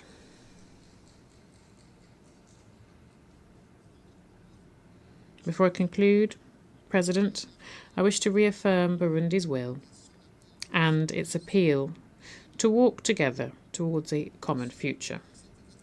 This 80th session is a lot more than simply an anniversary. It's an appeal. We're at a crossroads, and the 80th session of our General Assembly must be a time for a moral awakening, solidarity, and for us to remember our shared humanity. The UN of tomorrow must be one that represents equity, justice, and action. It must reflect the realities of our world today to ensure that all voices are heard so that we can build lasting peace for present and future generations, as stipulated in the preamble of the UN Charter. Burundi is ready to continue to make its active contribution to establishing and maintaining peace, to consolidating the values of fair and inclusive development, as well as solidarity, mutual respect, and peaceful coexistence. Because yes, it is together and better together we'll be able to preserve peace, guarantee human rights, and ensure a dignified future for our children. It is a question of the credibility and the reputation of our shared organisation. Thank you very much, ladies and gentlemen. I thank the Minister for Foreign Affairs, Regional Integration and Development Cooperation of Burundi.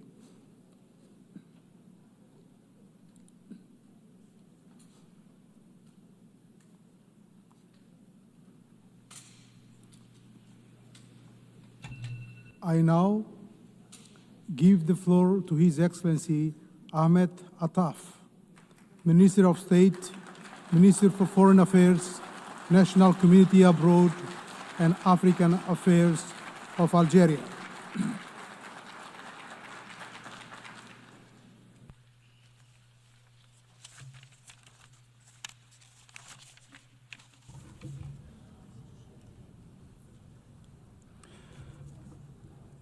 Bismillah ar-Rahman. In the name of God, most compassionate, most merciful, Your Excellency, Mr. President,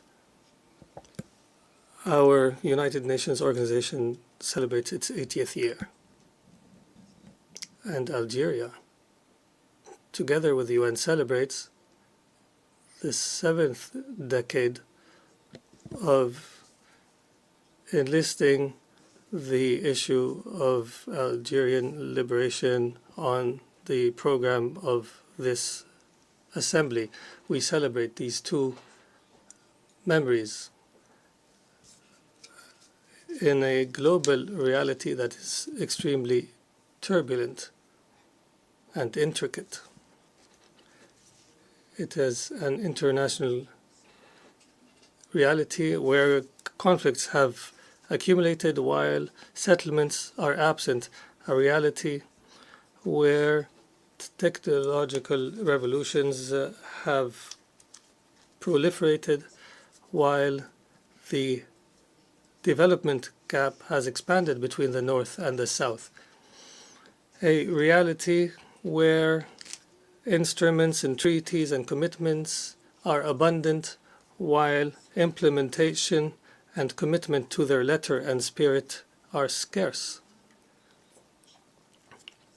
In this complex situation, our organization is incapable and voiceless and marginalized.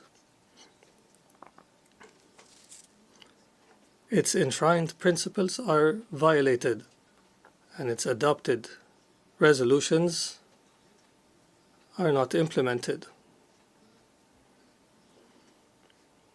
Multilateralism that has been established by the United Nations is being manipulated by unilateral action and self-serving conflicts.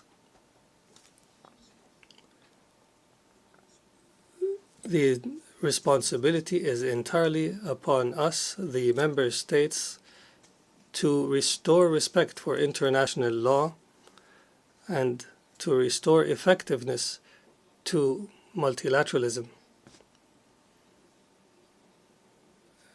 And we are similarly responsible for empowering the United Nations to restore its status as the beating heart of the international system based on the rule of law.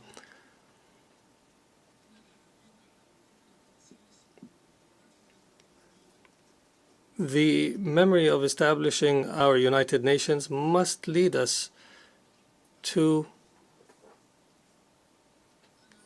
reflect on the most important issue on its agenda, which is the question of Palestine. The age of this question of Palestine is as old as the United Nations organization, and the legal essence of this issue takes root in the principles of the UN Charter. And the history of this issue is preserved in more than 1,000 resolutions who have recorded its essence and its legitimacy for through more than 900 resolutions adopted by the General Assembly and close to 100 resolutions adopted by the Security Council. The question of Palestine faces the greatest threat ever today, which is the threat of erasure through annexation and displacement, as well as through suffocating the legitimate institutions that represent the Palestinian question, and that may also eliminate the two-state solution that has been the consensus on the issue. The threat is not limited to Palestine. After the Israeli occupation is now loud and proud in its intention to revive what it calls Greater Israel. This situation makes it incumbent on the international community as a whole to uphold the responsibilities. We are responsible to take action so that the seal of our 8th decade be the seal of Palestinian pain, catastrophes, and tragedies. It is the responsibility to work in order to prevent Palestinian neighbors, in particular Lebanon, Syria, Egypt, and Jordan, the horrors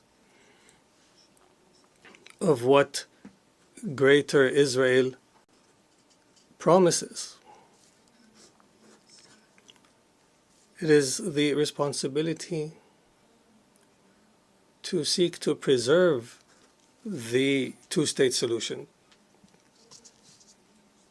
and to build a Palestinian state that is sovereign and independent on the borders of 1967 with East Jerusalem as its capital, as a just and lasting settlement for the Israeli-Palestinian conflict.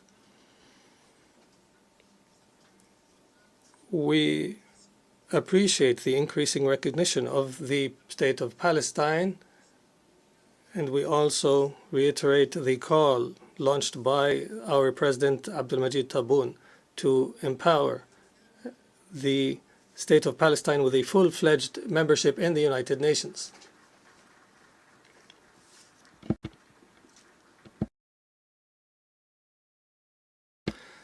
The entire world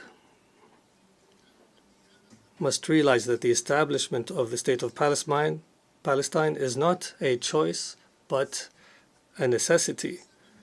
And it's not a favor, but a right, an integral right of the Palestinian people. It's not a hope, but a necessary condition that is indispensable and that cannot be evaded in order to restore security and stability in the Middle East as a whole. Accordingly, Algeria follows with great concern the ongoing negotiations under the auspices of the United States of America in order to end the tragedy in Gaza.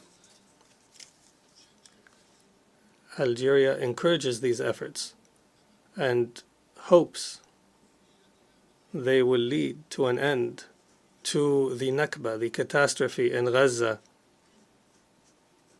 on the road, as a step on the road to a final settlement to the Israeli-Palestinian conflict. The passage of time, no matter how long, cannot defeat the will of a people or the essence of their legitimate causes.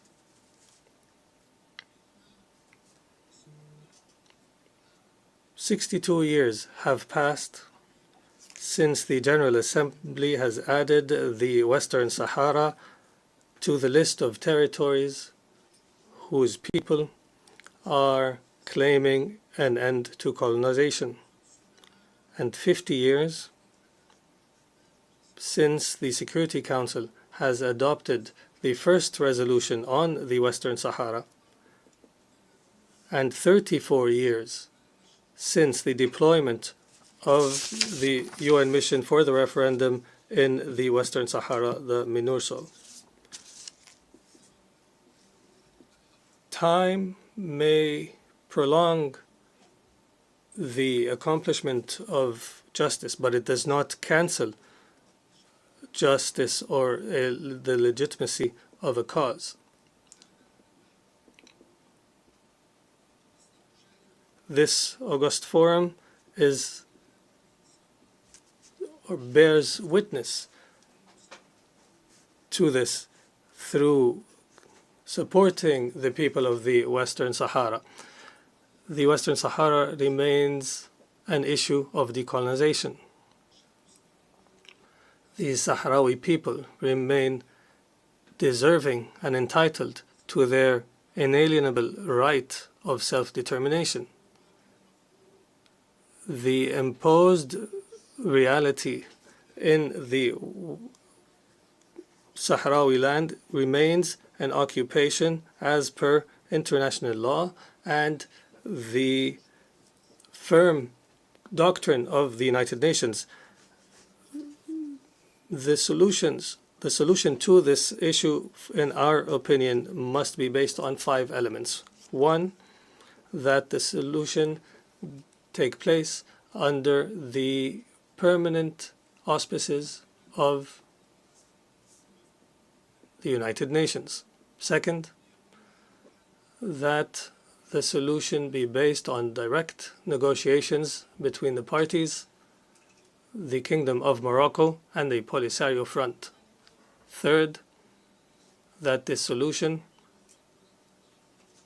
be a result of the formulation of the parties and not imposed by any single party or any other party. Fourth, that this solution be aligned with UN principles on decolonization and on achieving justice for people under colonization. And fifth and finally, that the solution leads to empowering the Sahrawi people of exercising their right to self-determination as per UN resolutions. Also, in the direct neighborhood of my country, the Libyan crisis deepens and complicates further day by day. While the international community is losing interest in Libya, and while any practical prospects for a peaceful settlement is absent.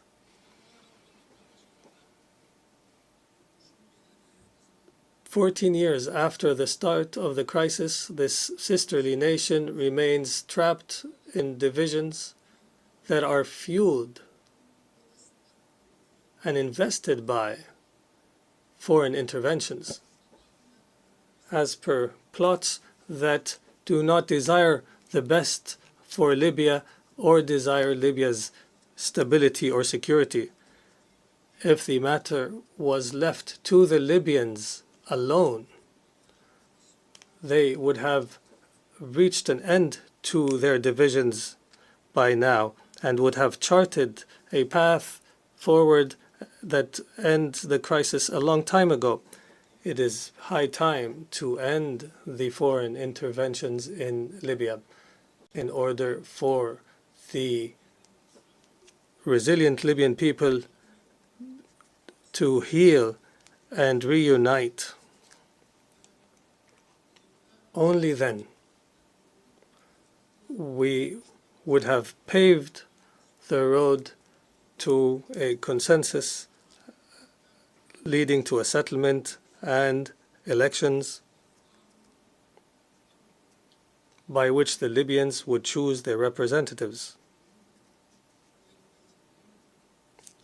Representatives who are loyal to the Libyan nation and the Libyan people. As for the Sahel region, Algeria reiterates its full commitment to the security and stability of our neighbors and to building the best and strongest relations and most mutually beneficial with our sisters and neighbors in the region. I note here that for the second year in a row, a member of the coup regime dares from Mali through this rostrum to attack Algeria. It is the height of rudeness and vulgarity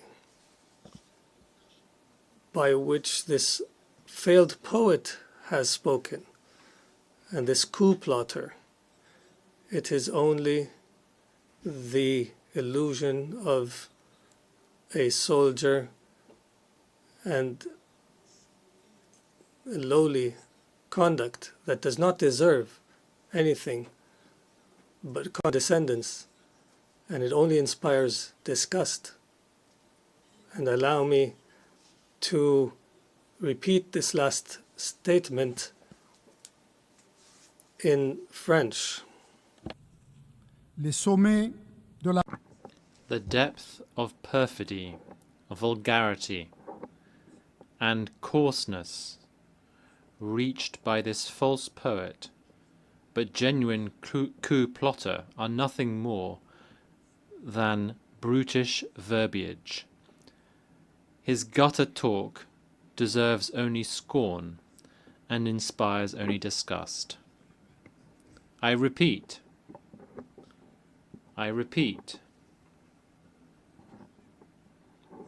once again, the depth of perfidy, vulgarity, and coarseness reached by this false poet, but genuine coup plotter, are nothing more than brutish verbiage. His gutter talk deserves only scorn and inspires only disgust. وعوض التفوق. Instead of excelling in blaming others and distracting from one's own failures, we would have hoped that coarse soldier and his likes had excelled at other disciplines that are more noble and more beneficial for Mali,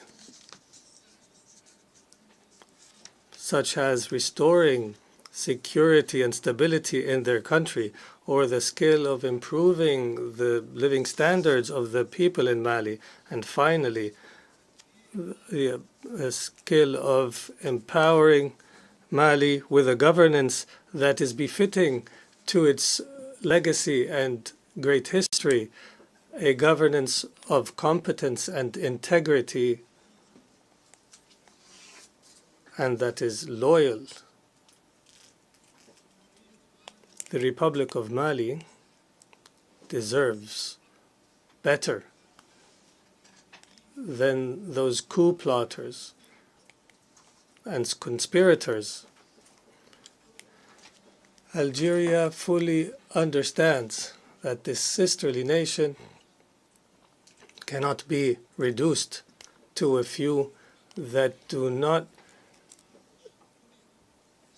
aspire to a better future for their country and only see a future of overpowering the people. The Algerian hand remains extended, and our efforts continue, and our patience will not run out in order to prioritize the historical ties that connect us to the people of Mali. Our ties will not be shaken by these accidental leaders. In the wider context of Africa, Algeria reiterates and recommits to its role in joint African efforts, in particular as Africa stands at a crossroads today. It is a critical juncture where on a juncture facing challenges on one side and opportunities on the other. The African reality makes it urgent to address the conflicts and crises that have not spared any part of the continent. Our continent is more vulnerable to the scourge of terrorism today, and the African reality makes it urgent to seize the opportunities to achieve integration and cooperation, including through the African Continental Trade Zone, and working together for the betterment of our people. And the reality also requires the need to end decades of marginalization. The marginalization that our continent suffers in the different centers of decision-making in the world, starting with the Security Council and the World Bank and the IMF, as well as the World Trade Organization. In light of this reality, it is highly concerning that peacekeeping missions in Africa be targeted by a package of restrictions that limit missions' ability to carry out their mandates in the name of cross-cutting, rather cost-cutting. Peacekeeping missions are the most prominent and essential manifestation of international commitment to security and stability in the African continent. Undermining the missions means undermining this essence and commitment to the collective security on which this organization is based. In the Euro-Mediterranean, Algeria continues upholding its responsibility as a constructive partner and as a reliable partner that is fully engaged in all the efforts that aim to achieve security and prosperity in this shared Mediterranean space. The most pressing challenge in the Mediterranean, represented in the trilogy of security, development, and illegal migration, requires the countries of the North Coast and the countries of the South Coast to adopt a comprehensive and inclusive approach that we hope will be the heart of what we call the new era for the Mediterranean. An approach that will restore to Euro-Mediterranean relations the balance in substance and in form. An approach that will make economic development on the southern front a shared priority in a strategic and urgent manner, and that will restore the balance of roles so that the countries of the north be a driver for growth and development within a balanced partnership based on investment and technology transfer and expanding the prospects of shared prosperity. For 2 years, Algeria has been privileged and has enjoyed the confidence of this General Assembly through its election as a non-permanent member in the Security Council. Here we are today, about to end this tenure, and we are hopeful that we have lived up to your confidence and have been loyal to the trust that you have granted us. The President of the Republic, Mr. Abdelmajid Tebboune, desired for Algeria's membership in the UN Security Council to be a membership of loyalty to the principles and purposes of the United Nations Charter, a loyalty to Algerians' Arab and African belonging, and loyalty to Algeria's identity and its history of struggle for freedom. وبناء على ذلك. Accordingly, we have pursued with all our effort and sincerity to translate these commitments to actions through coordination with our African brothers and sisters within the A3 group and through cooperation with our partners within the wider group of the elected 10 members, and as well as through consulting all relevant actors of brotherly and sisterly nations and friendly nations outside the Security Council. We have attempted and exerted our utmost, where we have been successful at times and at other times have not achieved our desired goals. However, we have not surrendered and have never taken for granted a status quo. In our consolation is that Security Council's inability to address a lot of critical issues, at the forefront of which is the issue of Gaza, this incapacity did not silence the international conscience that is loudly heard in the overwhelming majority of the member states in the Security Council and in this UN General Assembly. The international conscience remains alive and alert through this overwhelming majority, and therefore Algeria is certain that hope remains alive for a better future for our United Nations, a better future for the international community, and a better future for the whole of humanity. Thank you all, and thank you, Madam President. I thank the Minister of State, Minister of Foreign Affairs, National Community Abroad and African Affairs of Algeria.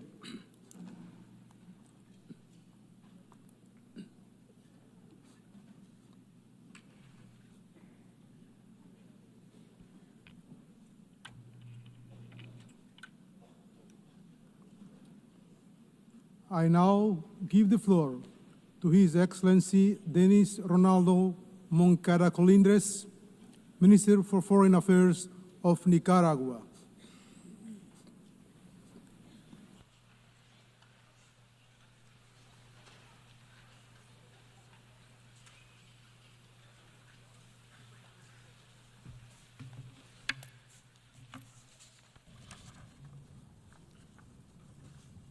Señor Presidente, President, once again, we address you from this rostrum, which claims to represent the people and government of the entire world. Here, as always, we bring the affectionate greetings of our heroic Nicaraguan people, who, as we know and as we say, understand battles, honor, and the glory of defending our principles and values, our sovereign dignity, our rights, and in particular, the sacred right to be free, and thus to choose our own cultural, social, economic, and political model, to make progress in the fight against poverty, faced with all the challenges of these difficult moments in the history of humanity. We stand here once again, proud of our brothers and sisters, our links with other combative, decent peoples, as are all the peoples of the world, peoples and families whom we defend, protect, and sustain in all of our prerogatives and beliefs, in all the cultures and practices that the colonialists and imperialists of the world have tried to attack, and which they have tried to steal from us, without being successful in that effort, and we know that they will not ever be successful in that effort. At this critical juncture, the dilemma is repeated, the eternal duality, the never-resolved conflict between peace and war, between life and death, between the supremacist attempt to annihilate, subjugate, and appropriate our cultures, and our duty to defend our spiritual, social, and material heritage. These are the times that define us. Either we're in favor of peace and life, or we are cowardly promoters of war, misery, and death. For Nicaragua, blessed and always dignified, sovereign, forever free, there is no choice. We are life, health, strength, and steadfastness. When in proud and undefeated hope, we are light and truth, as our immortal General Sandino said, and we are also inspired conscience and courage, willing to serve the superior causes of humanity, the supreme good of all, concord, understanding, sensitivity, fraternity, coexistence, and cooperation among all people, in order to share the goods that belong to everyone. The future is made of the glory of our people, who know that fighting and overcoming are synonyms, that struggle is the highest of all songs, and that to fight means creating the victories necessary for the common good. The human family demands respect and peace. The human family demands solidarity, inspired encounters between beings who are equal in every way and who are also complementary in every way.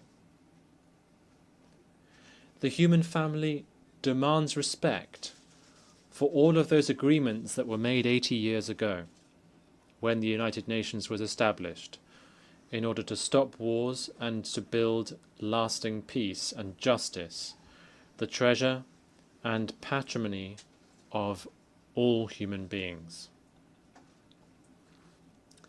The human family hopes, trusts, proposes, and at the same time insists on and demands union to reach the fullness of intelligence, serenity, wisdom, calm, and humility, indispensable to build and no longer to destroy. We are referring to all the issues that are priorities in our time: climate justice,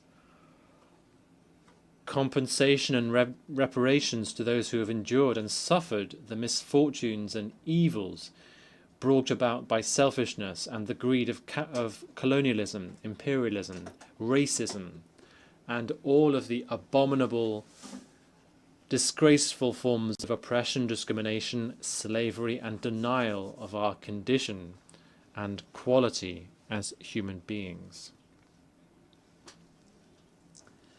As peoples aggrieved by xenophobic discrimination and barbarism, we hereby denounce the plundering and looting of what is ours. We denounce the brutality and complete lack of compassion with which we have been and are still treated by countries whose wealth is built on looting our wealth. Together with all peoples of the world, we condemn categorically the hateful, execrable policies of criminal economic blockade, aggression through coercive, arbitrary, unilateral measures, as well as the terrible migration policies which ignore human rights, which violate human rights, and are a reflection and a mirror of the selfishness and contempt of those who believe that they own the world.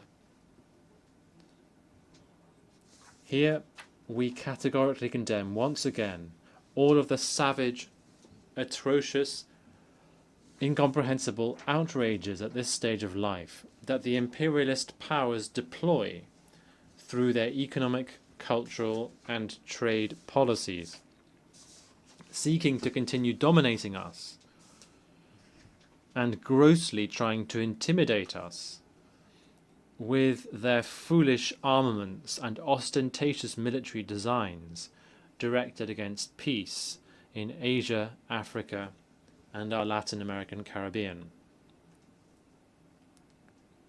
We denounce the inhumane policies against all of us in all domains: migration and exclusion. We denounce and condemn the unforgivable and unjustifiable insults and threats, the unacceptable state terrorism, these crimes against humanity shamelessly on display, as if they were the superior prerogative of the imperialists of our earth.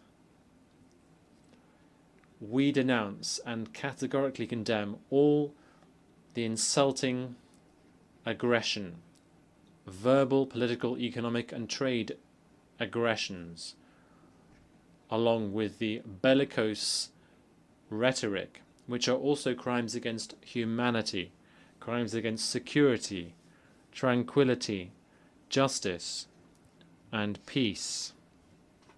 These are the supreme assets of our peoples, which they cannot and must not abuse or take away. As revolutionary brothers and sisters in the greater patriotic nation, sons and daughters of the great heroes and heroines of our America, protagonists of victorious revolutions, we once again reiterate our unequivocal solidarity with Cuba and Venezuela. Nicaragua and the Sandinista Popular Revolution fully identify with the battles and indispensable victories that we are building in these lands of freedom, dignity, and sovereignty. They shall know that we will not sell out or surrender, never. We also hereby denounce the human insecurity caused by the illicit use of implausible pretexts and fallacious, false, outlandish accusations which are merely yet more interference, along with the threats of yet more invasions and occupations. We denounce and condemn the absurd manipulations with demented, far-fetched accusations, using the pretext of drug trafficking, which is a plague and trade of rich countries, where millions of consumers live, those powerful countries that encourage impoverished people to engage in more production and trade of such substances, trafficking only wretchedness. We denounce hunger as a weapon of domination, abandonment, malnutrition, and disease.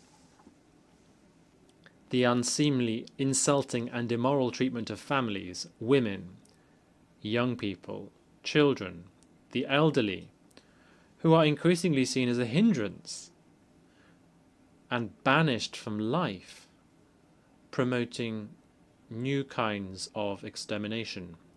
We reiterate our historical and permanent condemnation of the genocide, the barbaric policy of denial of the Palestinian people.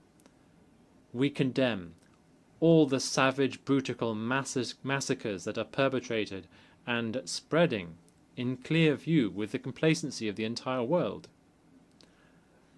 We condemn the state of Israel, just as we have condemned and do condemn the policies and practices of the other colonial, imperial, neo-colonial, and fascist powers.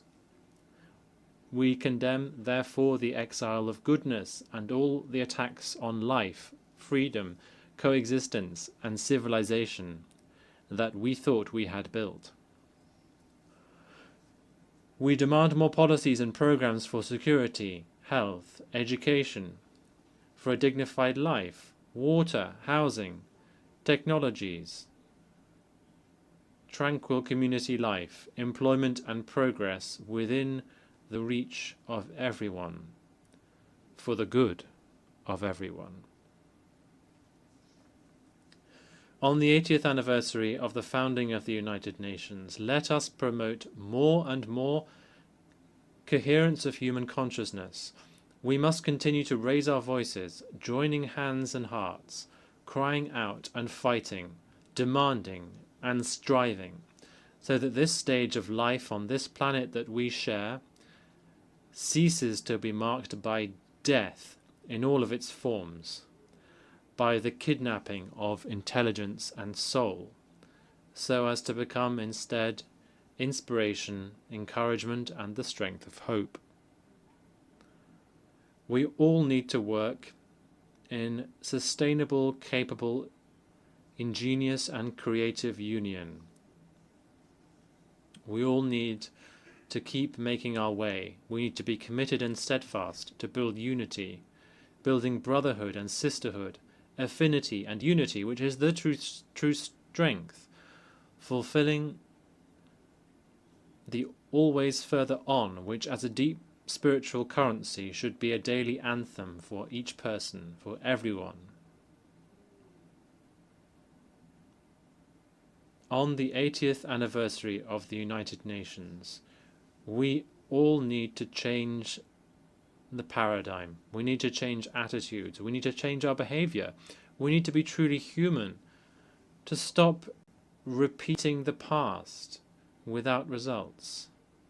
Unity, along with brotherhood and sisterhood, should be the path that we all take together, with courage and pride, so that we continue to create this other world, which is already taking shape. It must become a new dawn. Poverty, violence, and arrogance are ignorance. To love is to fight, to strive, to fight and to fight on, to overcome, overcome, and overcome. A patriotic nation and dignity, a patriotic nation and humanity. Thank you for your attention. Muchas gracias. I thank the Minister of Foreign Affairs of Nicaragua.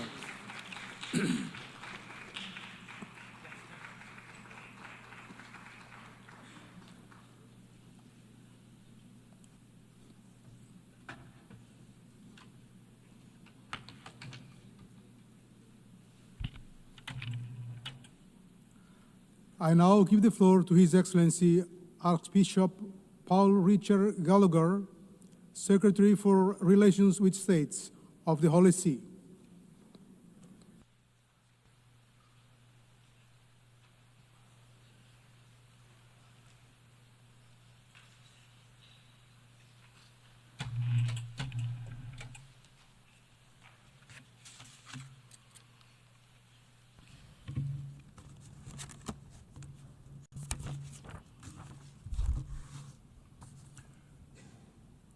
Mr. President, I am pleased to convey the warm greetings and blessings of Pope Leo XIV to you and the representatives of the nations gathered here, and to congratulate you on your election to lead this assembly. At the outset, I would like to thank this General Assembly for the tribute paid to Pope Francis following his demise last April. As you may all know, when Pope Leo XIV was elected, his first words to the world were, "Peace be with you all." A peace that is unarmed and disarming, humble and persevering. In a word torn by wars and conflicts, he made peace to be his first message. Mr. President, the theme chosen for this year's general debate, Better Together, 80 years and more for peace, development and human rights, highlights the ongoing importance of multilateral cooperation in addressing global issues. This is particularly pertinent this year, as the international community commemorates the establishment of the United Nations in 1945. It is an opportune moment to reaffirm the organization's core values of fostering international peace, development, and universal human rights, values that are all the more important in an increasingly fragmented world. It is crucial for the international community to take collective action to prevent and end conflicts, combat poverty, and advance human rights solemnly declared in the 1948 Universal Declaration, and one of the most important achievements of this organization. It is important to remember that isolationism leads to unpredictable instability, whereas unity fosters responsible resilience and shared progress. This is strikingly evident in the current circumstances, where escalating geopolitical tensions, a raging climate crisis, widening inequalities, and rising poverty demand renewed global solidarity. The United Nations must adapt itself to a transformed world and maintain its effectiveness in the face of emerging threats such as environmental degradation and technological disruption, which no single country can tackle alone. As representatives of all the nations of the globe, we are united by our shared humanity, created in the image and likeness of God, called to live in fraternity, solidarity, and mutual respect. In a world grappling with mounting challenges, it is necessary to recommit to the foundational pillars of peace, justice, and truth. It is imperative to explore and build on these pillars while drawing lessons from history to forge a more equitable future. Mr. President, of the many crises currently affecting the international community, the war in Ukraine is one of the most profound and painful. Its prolonged existence is turning once vibrant cities into piles of rubble and extinguishing the smiles of children who should be growing up playing games instead of living amid the constant sound of sirens and in shelters. This war must end now. The Holy See renews the appeal made by Pope Leo XIV for an immediate ceasefire, which will pave the way for sincere and courageous dialogue. The Holy See is paying close attention to the situation in the Middle East with a view to achieving a just and lasting peace between Israel and Palestine based on a two-state solution in accordance with international law and all relevant United Nations resolutions. Pope Leo XIV implored that all the hostages be freed, that a permanent ceasefire be reached, that the safe entry of humanitarian aid be facilitated, and that humanitarian law be fully respected, especially the obligations to protect civilians as well as prohibitions of collective punishment, indiscriminate use of force, and the forced displacement of the population. Moreover, an equitable solution to the issue of Jerusalem based on international resolutions is essential for achieving a just and permanent peace. Any unilateral decision or action which alters the special status of Jerusalem and the status quo is morally and legally unacceptable. With regard to Syria, the Holy See supports the importance of a peaceful and just transition in the country, as well as the protection of the rights of Syrians of all ethnic and religious backgrounds without discrimination. The instability afflicting many African states generates profound and interconnected challenges. In this scenario, the Sahel, Cabo Delgado, and some areas of the Horn of Africa emerge as zones of instability. In fact, the jihadist threat, endemic poverty, illicit trafficking, the climate crisis, and internal conflicts converge in a spiral that puts the lives of millions of people at risk, despite the efforts of local governments. In the face of these challenges, the resilience of African communities, especially young people, remains an essential resource that must be supported with targeted investments in education, health, infrastructure, and inclusive governance models. More than ever, a coherent and lasting commitment by the international community is essential to support African countries on their path to stability, peace, and economic development. The deterioration of the situation in Eastern Democratic Republic of Congo is a source of concern for the Holy See. The provinces of Ituri, North Kivu, and South Kivu are experiencing ethnic tensions, violence perpetrated by rebel groups, armed clashes, serious human rights violations, and disputes over the exploitation of natural resources.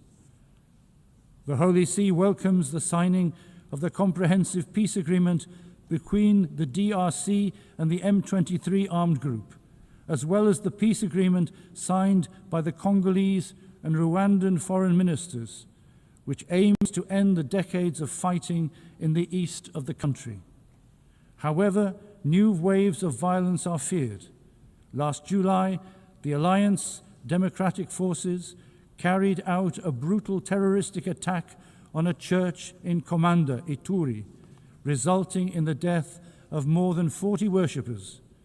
The withdrawal of MONUSCO raises questions about its ability to fulfill its mandate and address ongoing challenges. It is essential to strengthen the support of the international community and diplomatic and political mediation efforts to ensure that the parties fulfill their commitments and find a stable and appropriate solution to the ongoing situation. The fratricidal conflict in Sudan is also a source of grave concern. The Holy See strongly renews its appeal for an immediate cessation of hostilities and the commencement of genuine negotiations, the only means by which all Sudanese people can forge a future of peace and reconciliation. The Holy See is monitoring developments in South Sudan closely and is calling on all political actors to commit to the path of dialogue and collaboration and to implement the 2018 peace agreement with sincerity and responsibility as the foundation for building a peaceful and just coexistence. In many parts of the world, particularly in Latin America, drug trafficking is corroding societies and causing extreme violence. The Holy See is deeply concerned about this complex phenomenon, which is often linked to unresolved social issues in different countries. Alongside joint efforts by states to combat drug trafficking, the Holy See emphasizes the importance of investing in human development such as education and job creation to prevent people from unwittingly becoming involved. The Holy See is also worried about the rising tensions in the Caribbean Sea and is calling for restraint to prevent any actions that could destabilize the coexistence between nations and undermine international law. The dramatic situation in Haiti is also being closely followed by the Holy See. The country is plagued by violence of all kinds, human trafficking, forced exile, and kidnappings. The Holy See hopes that with the necessary and concrete support of the international community, the social and institutional conditions can be created to enable Haitians to progress towards peace and security. The Holy See is paying close attention to the situation in Nicaragua and hopes that religious freedom and other fundamental rights of individuals and society will be adequately guaranteed. The Holy See reiterates the need for sincere, respectful, and constructive engagement in dialogue aimed at finding solutions that will foster peace and harmony in the country.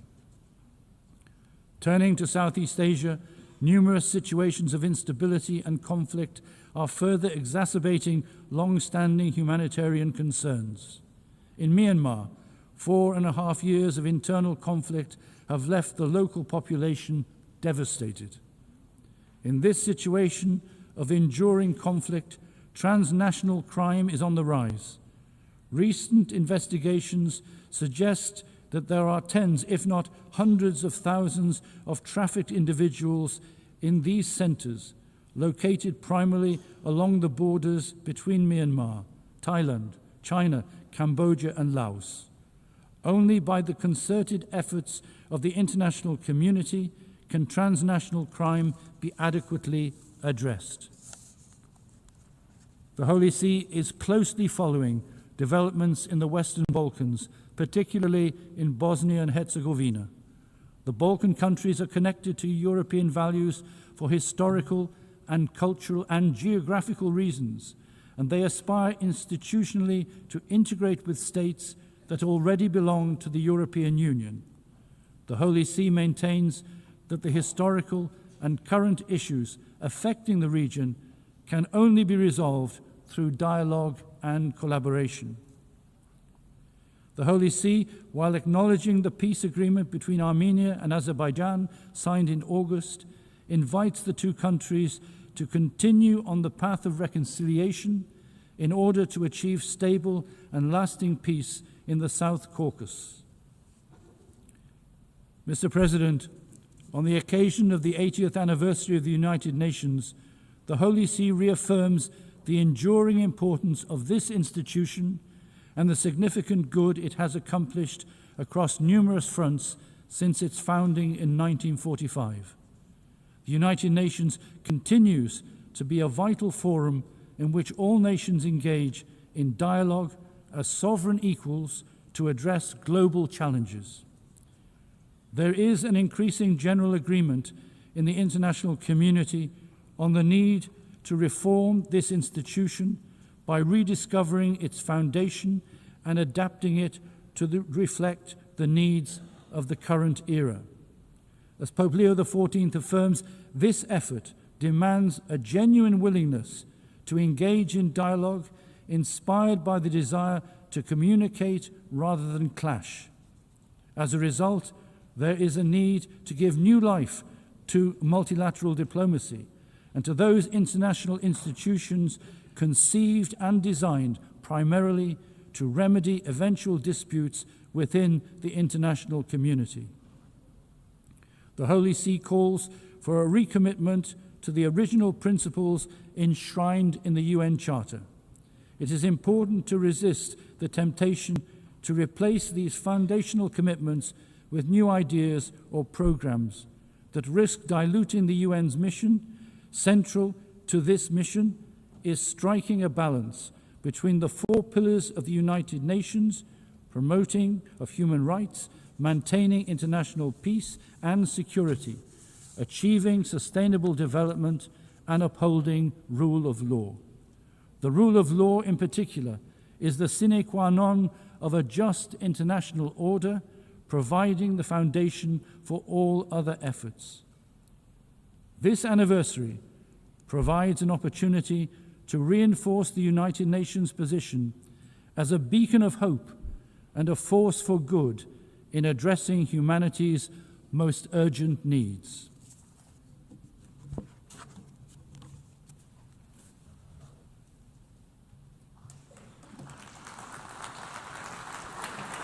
I thank the Secretary for Relations with States of the Holy See.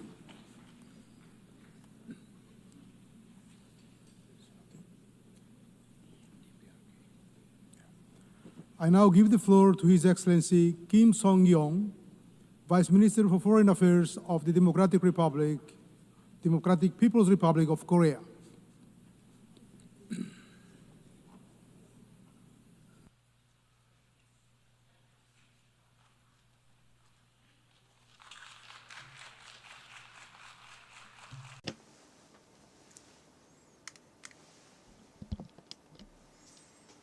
Madam President, Mr. Secretary General, distinguished delegates. First of all, I'd like to express my expectation that the 80th session of the UN General Assembly, convened in the significant year of the 80th founding anniversary of the United Nations, will come to excellent fruition amid extraordinary interest of the participants. Taking note of the opening address of Mr. Guterres and the UN Secretary General on September 3, I commend his assertion that the role of the UN, the one-of-a-kind podium, should be enhanced since an individual state cannot address issues alone, and that the UN should be reformed to fit for the 21st century. As reflected in the theme of the current session, Better Together, 80 years and more for peace, development, and human rights, we are now at a crucial watershed where we all look back on the 80-year-long history of the United Nations and chart the future. 80 years ago from now, humankind adopted the UN Charter on the debris of the disastrous war, thereby laying a cornerstone for the contemporary international relations and establishing the most inclusive international organization, the United Nations. Since its foundation, the UN has made remarkable successes in various fields, including peace and security and socio-economic development, by accelerating decolonization worldwide and leading the codification of universal norms of international law. Despite many twists and turns, it is fortunate that a new world war has not broken out. It can be said to be a desired result of the main spirit of the UN Charter to save succeeding generations from the scourge of the World War, which twice has brought untold sorrow to mankind. We cannot underestimate the role that the UN played in promoting cooperation among nations in the socio-economic fields such as poverty eradication and fight against communicable diseases, and in propelling sustainable development at a global level.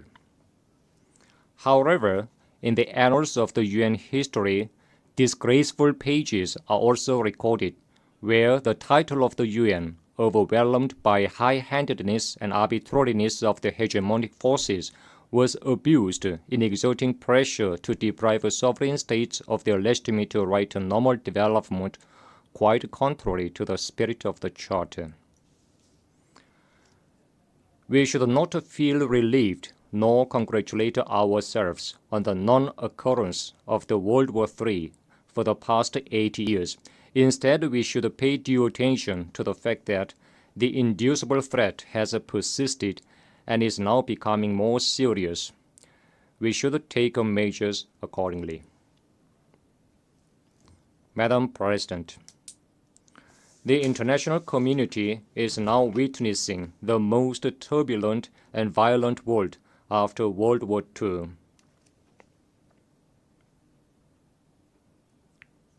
The modern history has recorded many incidents and events, but today the international norms and order established and consolidated along with the foundation of the UN are disregarded, and the sovereignty of states is openly violated as never before. The indiscriminate tariff war vis-à-vis the entire world has plunged the global economy as a whole into the swamp of stagnation and instability.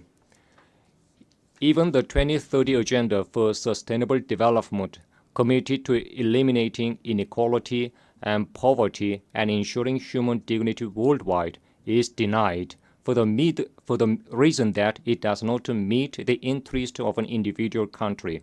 This is the stark reality. The UN has served as a multilateral forum where all countries of the world, big or small, get together and discuss common responses to global challenges on an equal footing, transcending differences in size, population, and state power. That UN is now faced with an unprecedented severe crisis. All these turbulences and pains suffered by the world are fundamentally caused by high-handedness and arbitrariness and avarice of hegemonic forces in their attempt to subject the whole world to their interests and to place their exclusive interests above the common good of mankind.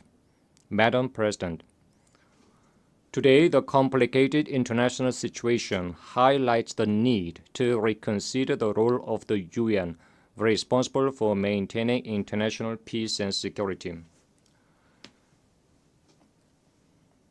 As the world's most universal international organization, comprising all sovereign states on the globe, the UN cannot be represented by a certain individual state or a small group of states.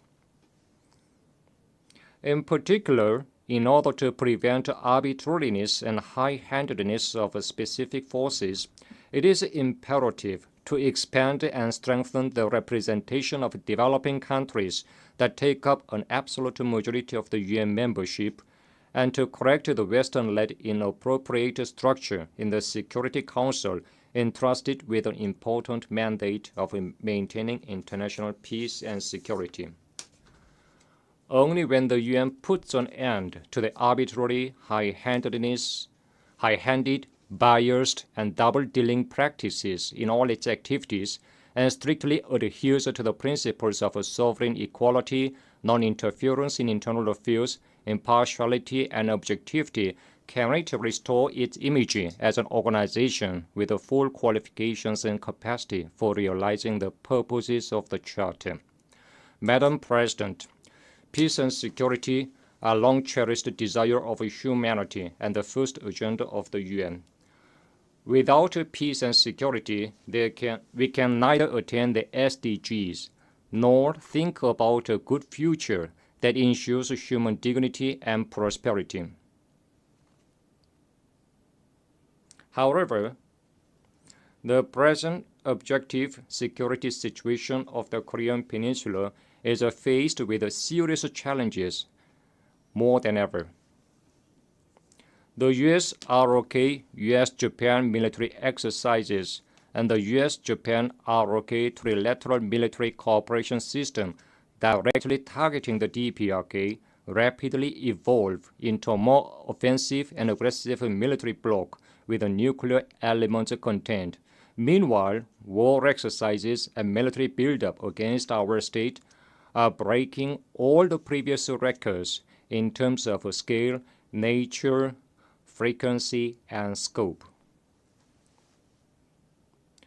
Nowhere in the world can we find such a place as the Korean Peninsula, where the world's biggest nuclear weapon state and its allied forces conduct bilateral and multilateral war exercises all the year round, and even stage real war drills simulating the use of nukes targeting a sovereign state by mobilizing massive multinational combined forces and latest strategic assets. Even a few days before the current session begins, the US and its allied forces waged nuclear war drills such as Iron Mace and Freedom Edge, aimed at mastering the procedure and methods of nuclear attacks against the DPRK and the fait accompli scenario, thus extremely straining the situation on the Korean Peninsula. Yet, even in the face of the tremendous military threat directed against the DPRK and the dangerous security landscape, roaring guns of war are silenced, and peace and security are firmly safeguarded on the Korean Peninsula. This is an undeniable reality. Thanks to our state's enhanced physical war deterrent in direct proportion to the growing threat of aggression of the US and its allies, the will of the enemy state to provoke war is thoroughly contained, and the balance of power on the Korean Peninsula is ensured. In order to permanently maintain this state of balance and ensure everlasting peace on the Korean Peninsula, we have stipulated nuclear in our Constitution as a sacred and absolute thing that can never be touched upon and tampered with. Imposition of denuclearization on the DPRK is tantamount to demanding it to surrender sovereignty and the right to existence and violate the Constitution. We will never give up sovereignty, abandon the right to existence, and violate the Constitution. Comrade Kim Jong-un, President of the State Affairs of the DPRK, made it clear at the 13th session of the 14th Supreme People's Assembly on September 21 that our party and the government would invariably and firmly safeguard without the slightest vacillation the Constitution of the DPRK and its basic law on the policy of nuclear forces perpetuating the possession of nuclear weapons, and thoroughly guarantee the supreme interest of our state. The policy line of a Comrade President of the State Affairs represents our state law, and we will defend the state law without fear. We will never give up nuclear, which is our state law, national policy, and sovereign power, as well as the right to existence. Under any circumstances, we will never walk away from this position. Madam President, the DPRK is vigorously opening up the road to overall national prosperity on the basis of peace and security guaranteed by its powerful strength. Vigorous efforts are underway to further consolidate the driving force and potentials for development of a self-reliant national economy in the overall national economy, including industry and agriculture, and to meet the output target. As a result, the completion of the 5-year plan of national economic development set forth by the 8th Congress of the Workers' Party of Korea is definitely within reach. Notably, construction of 50,000 residential houses in Pyongyang is carried out without fail on an annual basis, well ahead of schedule. Meanwhile, creatures for welfare of the people, including rural dwelling houses, large-scale greenhouses, and modern hospitals, are being built grandiosely. With a view to providing all people with a fluent and civilized new life and rapidly raising the level of development of all regions within a short period of 10 years, the newly adopted policy of rural development is dynamically executed with tangible results one after another. The DPRK is confidently following the road of its own choice without any fluctuation or vacillation, even under the political turmoil worldwide. This reality is a brilliant fruition of the unshakable spirit of independence and correct leadership of the Workers' Party of Korea and the government of the DPRK. Madam President, this year, marking the 80th anniversary of the end of World War II, colorful political and cultural events have taken place in various countries commemorating the victory in the anti-fascist World War. It is an expression of the rock-firm will of the righteous international community not to tolerate the attempts to deny the result of the anti-fascist World War and national liberation struggles achieved at a tremendous sacrifice. 8 years have passed since the end of World War II. Yet, genocide and crimes against humanity that can even overshadow Hitler are now openly committed in the Middle East, much to the consternation of the world.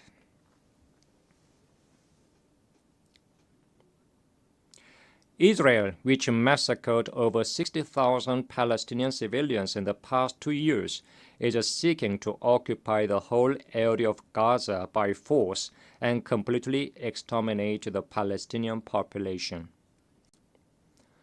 We strongly urge Israel to stop immediately crimes against humanity and withdraw from the Gaza Strip. Likewise, we fully support the establishment of an independent state of Palestine with East Jerusalem as its capital and Palestine's full-fledged membership of the UN. Madam President, independence, peace, and friendship are the invariable external policy ideals of the DPRK. The DPRK will, as in the past, so in the future, collaborate with all countries and nations that oppose and reject aggression, intervention, domination, and subjugation, and aspire after independence and justice, irrespective of differences in ideals and systems. The DPRK will promote multifaceted exchanges and cooperation with the countries that respect and take friendly approaches towards it. Thank you. I thank the Vice Minister for Foreign Affairs of the Democratic People's Republic of Korea.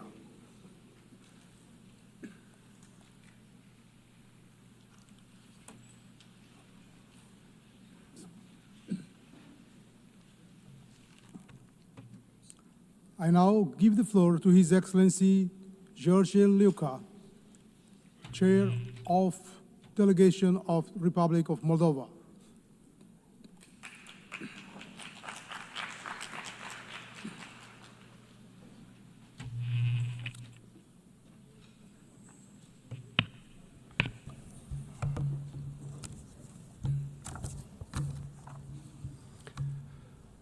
Mr. President, Excellencies, distinguished delegates.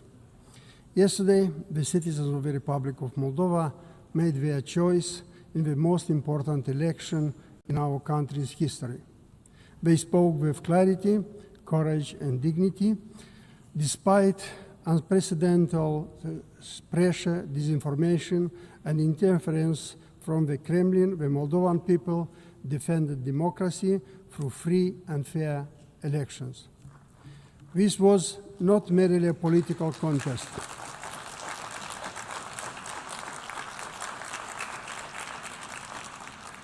It was a test of resilience, of whether a small nation can withstand relentless attempts to destabilize, divide, and erode trust in its institutions. Moldova passed this test. Our citizens, from villages to cities, and from the diaspora who traveled thousands of kilometers to cast their ballots, stood united. They refused to be intimidated or deceived. This is a victory for the entire nation, a victory for democracy, for Europe, and for freedom. The Moldovan people have given a strong mandate for our European integration. They affirmed that our future lies in the European family, in peace, prosperity, and the rule of law. The European Union has been indispensable for Moldova's progress. EU support has strengthened our economy, modernized our institutions, and helped us withstand external pressure, from energy blackmail to disinformation campaigns. Beyond assistance, Europe has provided us with a model, a community built of solidarity, justice, and the conviction that prosperity is best achieved together. We are grateful to our European and international partners who have supported Moldova's resilience and democratic transformation. Their solidarity has made it possible for our people to resist external threats and to remain on the path of reforms, reform of injustice, governance, and the fight against corruption, that are not only conditions for European integration accession, but also the foundation of our fair and accountable state. But let us be clear, this democratic choice was made against the backdrop of hybrid warfare. Interference began long before election day and will not end with it. Russia has sought to undermine Moldova's sovereignty through illicit financing, disinformation, cyber attacks, and intimidation of voters. On elections day itself, attempts were made to obstruct the diaspora vote, spread false narratives, and target electoral infrastructure. Our institutions, supported by civil society and independent media, stood guard and defended its sovereign will of our people. Yet, national resilience is not enough. The threats we face are global. Democracies everywhere are being tested by increasingly sophisticated tools designed to manipulate information, erode trust, and distort elections. That is why Moldova calls for stronger cooperation to safeguard democracies. We urge the Assembly and UN members to join forces in protecting democracies from novel threats with novel means. Moldova's commitment to democracy is inseparable from our commitment to peace. We share a 1,200 kilometers border with Ukraine, which continues to resist Russia's brutal aggression.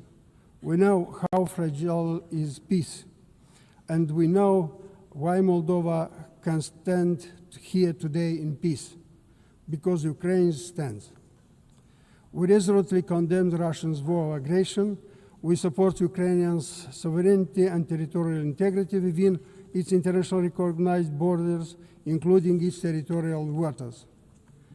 Every missile that strikes homes and civilian infrastructure violates international law. Accountability must follow, and Moldova supports the international community's effort to document and prosecute such crimes. This war is not only against Ukraine, it is a war against Europe, against freedom, and against the international order established by the United Nations Charter. Moldova will continue to stand with Ukraine and with all those who defend peace. The Republic of Moldova is committed to an exclusively peaceful reintegration based on our sovereignty and territorial integrity within international recognized borders. We once again call for complete, unconditional, and immediate withdrawal of Russian troops and ammunition from Moldovan territory, in line with Russia's own international obligations. This withdrawal must be transparent and under international monitoring. Excellencies, Moldova's election was a national choice, but its meaning is global.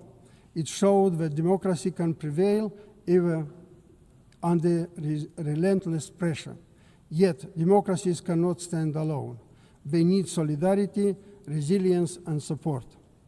As the United Nations marks its 18th anniversary, Moldova reaffirms its commitment to the United Nations Charter. We support this organization's effort to secure peace, advance the Sustainable Development Goals, address climate change, protect human rights, and establish global norms against corruption, disinformation, and foreign interference. Distinguished delegates, the people of Moldova have chosen freedom. They have chosen Europe. They have chosen peace. We are fully aware that consolidating our democracy and advancing towards European membership will be a demanding journey that made more difficult by Russia's persistent threats. But it is a journey we are determined to pursue. With unity at home and solidarity from our partners, above all the European Union and the United Nations family, we continue to build a democratic, resilient, and prosperous Moldova, a Moldova that contributes to peace in Europe and to the work of these United Nations. I thank you.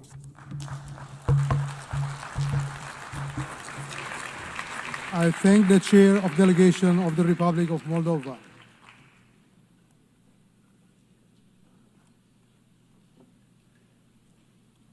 I now give the floor to Her Excellency Agnes Mary Chimbiri Mulande, Chair of Delegation of Malawi.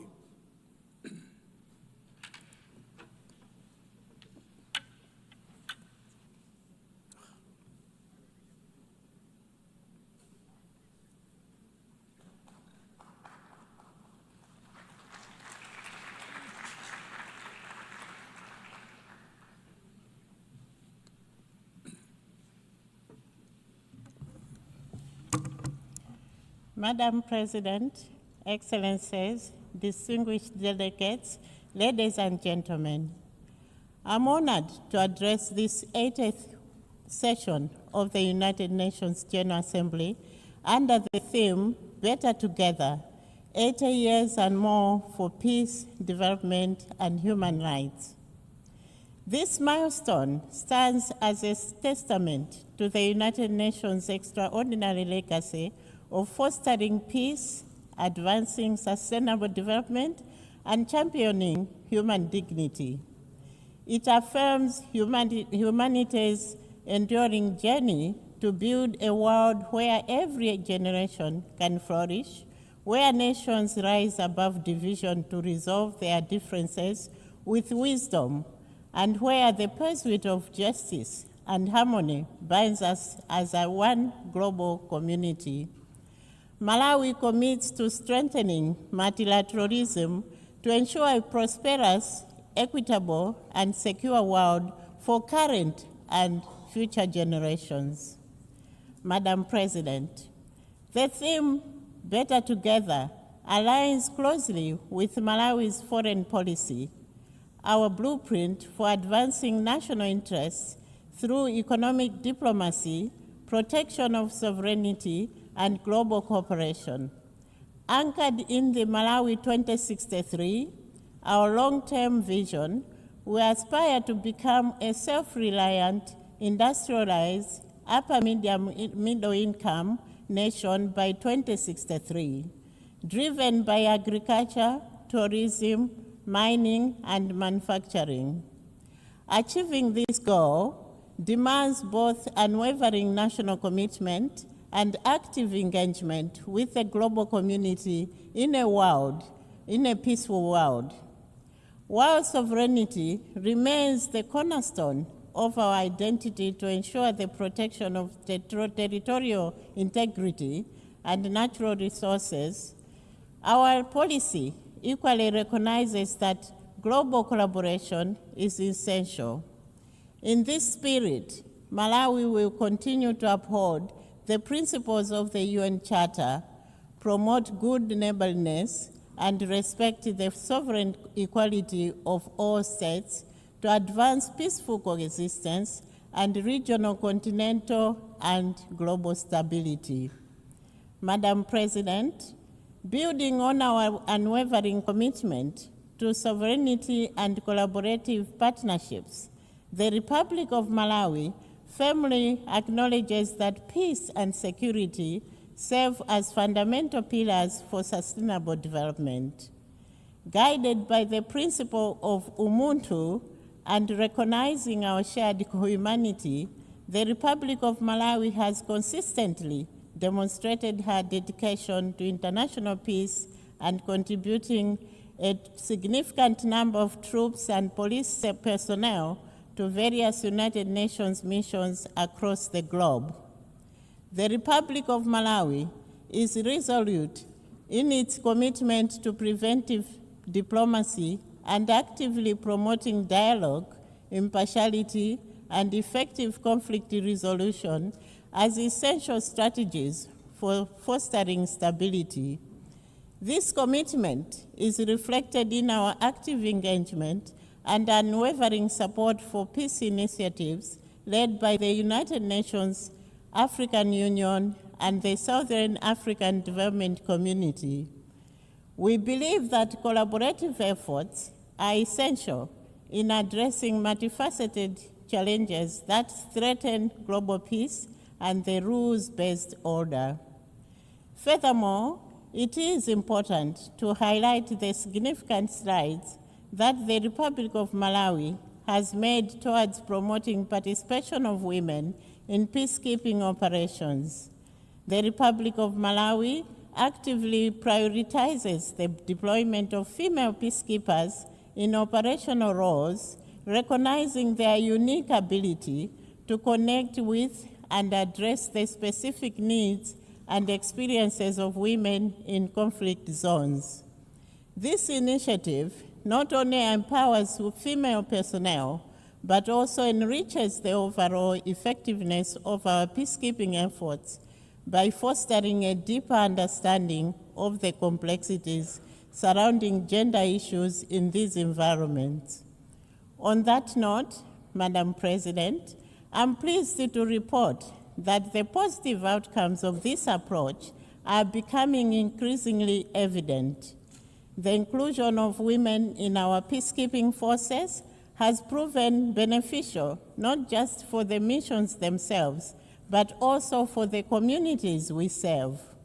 Furthermore, I'm proud to say that Malawi stands among the nations that have registered significant strides towards gender equality and the empowerment of women and girls. In this regard, I would like to reiterate the government of Malawi's commitment to the promotion of women's participation in all spheres of life at the highest levels possible. We in Malawi believe that no meaningful socioeconomic progress can happen when half of the population is left behind. Our conviction to gender equality and women empowerment is driven by the recognition that women and girls are the bedrock on which social progress is based. It is for this reason that Malawi supports the proposal to consider electing a female United Nations Secretary General.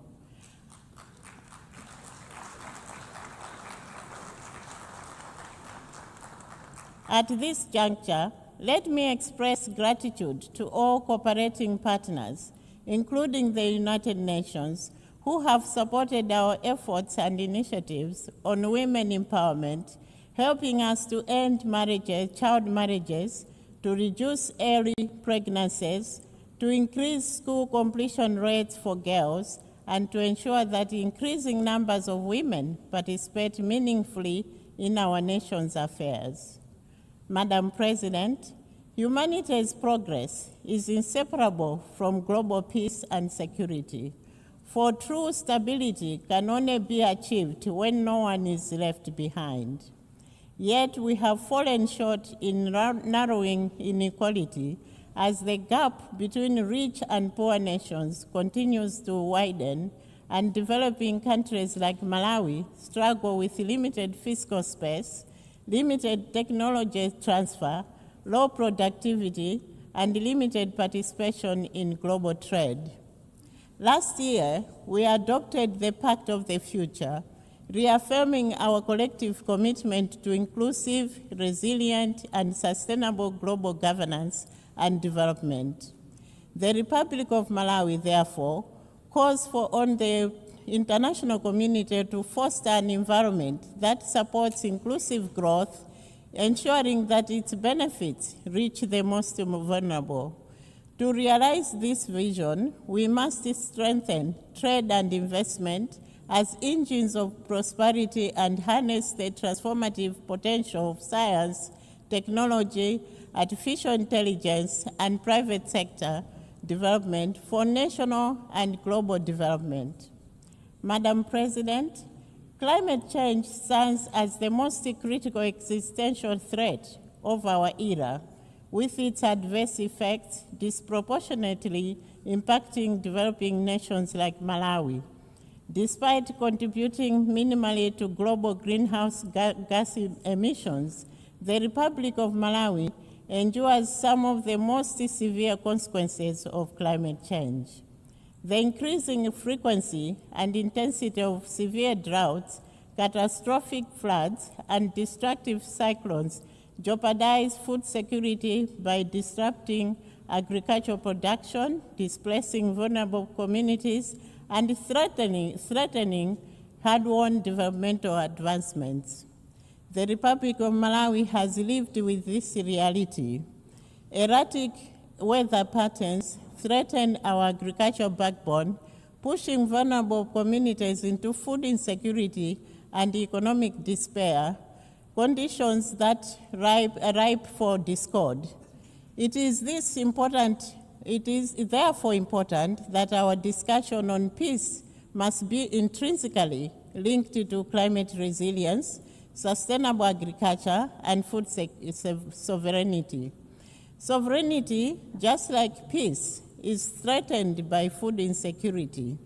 We therefore call for increased investment in early warning systems, climate-smart agriculture, and social safety nets. A world that is food secure is a world more peaceful. Considering these challenges, Madam President, the Republic of Malawi urgently calls for bold and accelerated climate action that includes the full and effective implementation of the Paris Agreement. This involves not only enhanced commitments to reduce emissions, but also significant scaling up of financial resources dedicated to climate adaptation, addressing loss and damage, and ensuring equitable access to sustainable technologies. The Republic of Malawi firmly believes that only through a collective sense of responsibility and international solidarity can we protect our planet and provide a sustainable future for our generations to come.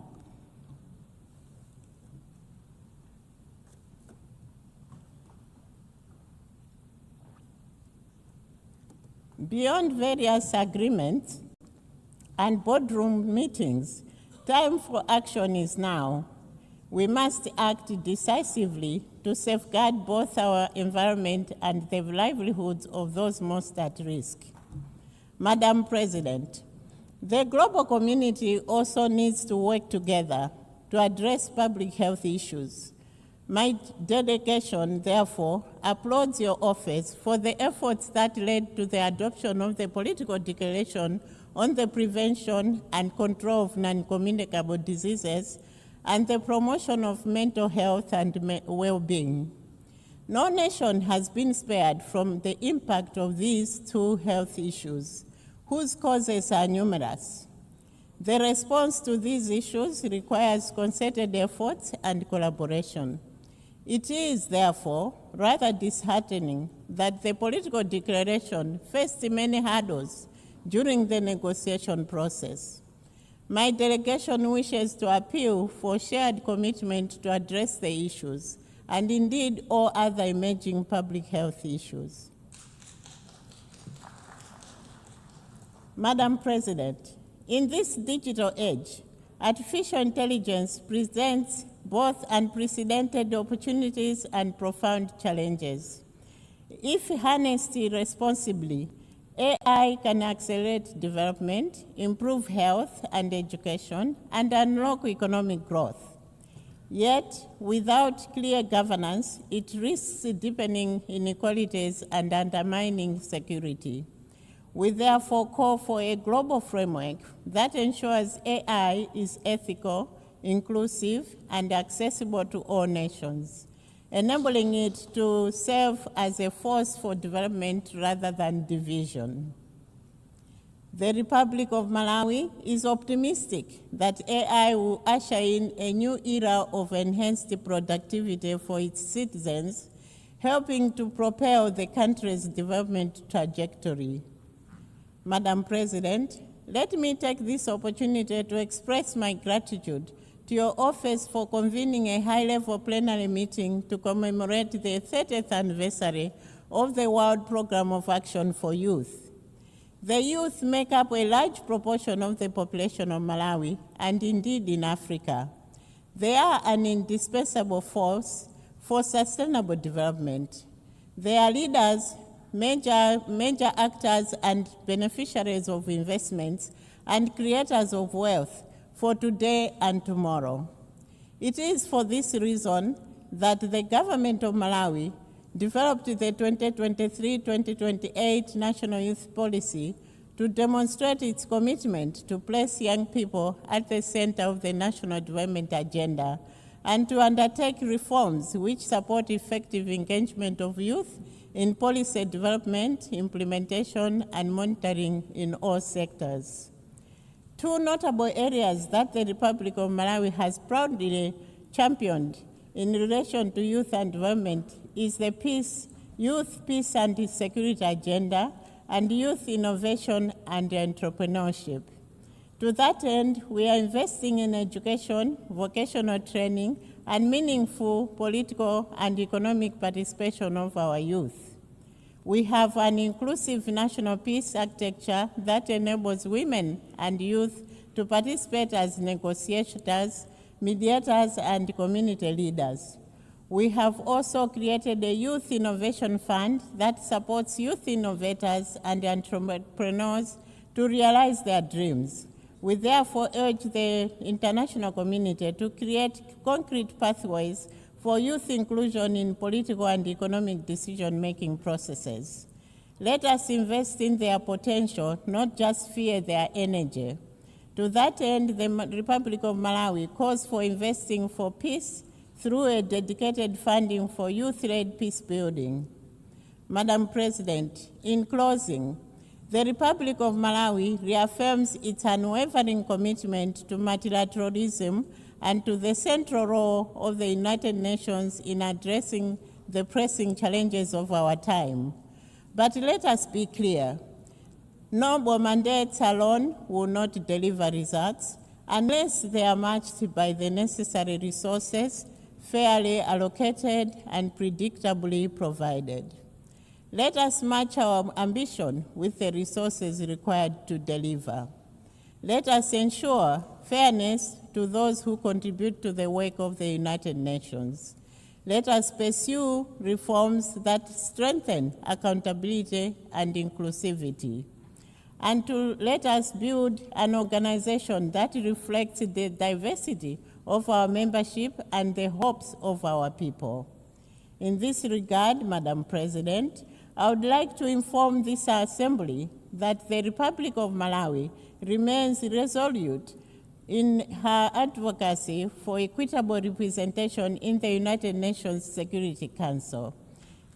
This crucial reform is essential as it will ensure that diverse voices of capable nations are heard and considered in the decision-making processes that impact not just specific regions, such as the global north or global south, but the entire world. By fostering a more inclusive dialogue, we can collectively address pressing global challenges and promote a more just and balanced approach to international governance. No other time is suitable for this reform like now. Madam President, as we look beyond 80 years, Malawi envisions a revitalized United Nations, one that is agile, inclusive, and responsive to the needs of developing nations. The challenges of climate change, inequality, and digital transformation demand renewed collective action.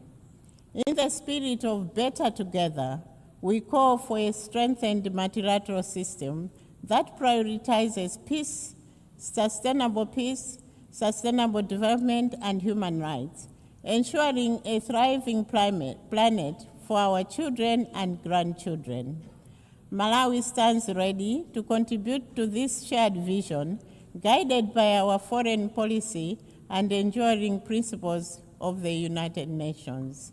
I thank you all. I thank the Chair of Delegation of Malawi.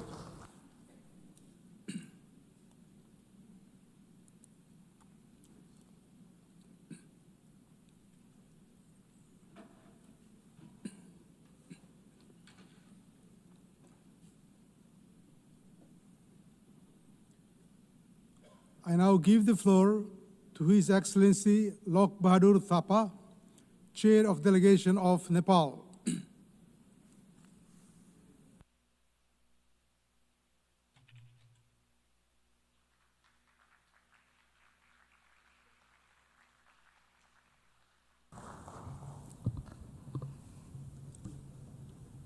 Mr. President, Excellencies, distinguished delegates, it is my honor to address this august assembly. At the outset, allow me to extend my warm greetings from Nepal, the land of Sagarmatha, that is Mount Everest, the highest mountains in the world, and the birthplace of Lord Buddha, the apostle of peace and compassion. I congratulate Her Excellency Annalena Baerbock on her elections as the President of the 80th sessions of the General Assembly. I assure her of Nepal's full support. I also extend our appreciation to Secretary General Antonio Guterres for his steadfast leadership in these challenging times. Mr. President, first let me share about the recent political developments in Nepal. Earlier this month, Nepali youth, particularly Gen Z, took to the street with a clear and compelling voice for change. Their call was not for narrow interest, but for a nation built on the pillars of good governance, transparent, accountable, and responsive to the people. They demanded efficient public service, into corruptions, an equitable society, justice for all, and dignified job opportunities for the youth. It was a resounding reminder that the aspirations of the generations are nothing less than a fair, just, and prosperous Nepal. In the Gen Z movement, we saw unfortunate violence that claimed lives and left deep scars in our society. Many government buildings were reduced to ashes. An interim government has been formed to steer Nepal's political directions at this critical moment.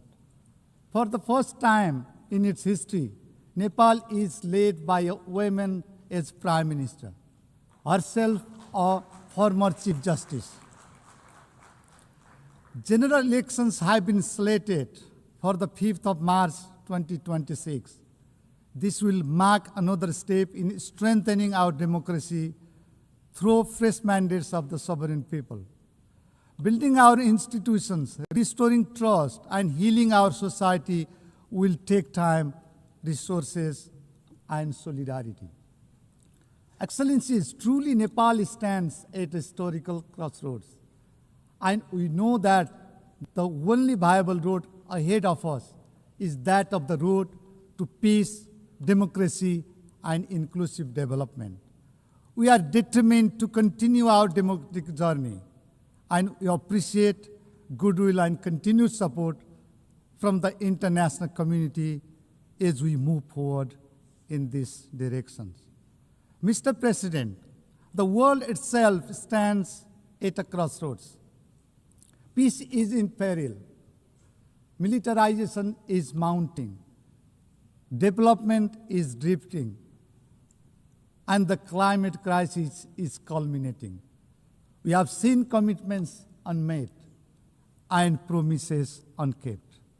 In this context, the theme of these sessions, Better Together, 80 years and more for peace, development, and human rights, couldn't be more relevant.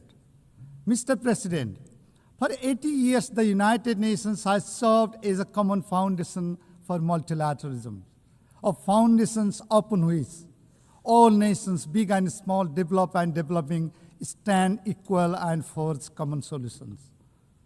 For 80 years, our organization has remained a beacon of hope. Hope for peace, hope for shared prosperity, hope for equity, justice, freedom, and human rights, and hope for the rule-based international order. And today, as crisis converge from climate catastrophe to widening inequality, from digital disruption to violent conflicts, that beacon must shine brighter than ever. It is time to renew our collective resolve to fortify the founding values of the United Nations. Mr. President, Nepal attaches profound enduring value to the United Nations. The UN Charter is bedrock of our foreign policy. It is a compass that guides our actions on the global stage. This reflects Nepal's enduring belief in multilateralism, international cooperation, and global solidarity, the principle that define who we are as a nation. And this year marks 70 years since Nepal joined the United Nations.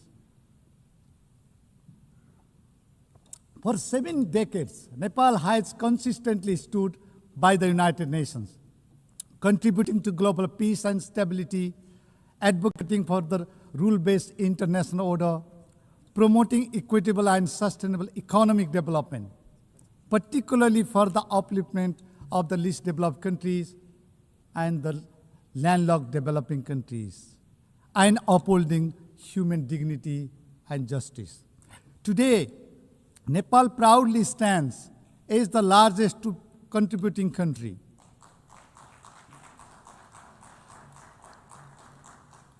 Our highly professional peacekeepers have served with a deep sense of duty to secure peace and stability in the conflict-ridden parts of the world. Nepal remains a steadfast advocate for complete and general disarmament. The lasting peace and safer world depends on the reductions of all weapons, conventional and emerging alike. Nepal strongly condemns terrorism in all its forms and manifestations, which stands for peace, security, and the protections of innocent lives everywhere. As the chair of the Global Coordination Bureau of the least developed countries, Nepal is leading the group to ensure equitable, inclusive, and sustainable development guided by the spirit of no one is left behind.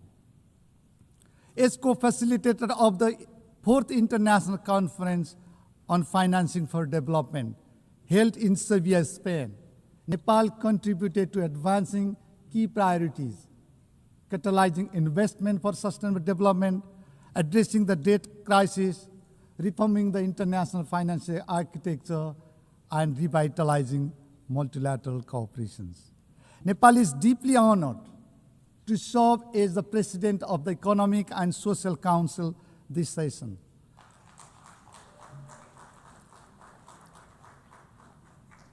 We thank the member states for their trust. As the President of the COSOC, I am deeply committed under the motto of delivering better to bring coherence, to bring credibility, and to bring measurable impact to the Council's work. As a member of the Peace Building Commission, Nepal is deeply committed to supporting inclusive, nationally owned, and locally driven peace-building process. Mr. President, the world today faces challenges of profound gravity and urgency. Many parts of the world are witnessing protracted crises. War is raging relentlessly in Ukraine. Suffering is deepening in Gaza, where civilians bear the heaviest toll. We support a two-state solution where Israel and Palestine coexist peacefully and securely with internationally recognized borders in line with the relevant United Nations resolutions. Nepal is deeply concerned about the innocent civilians held hostage by Hamas.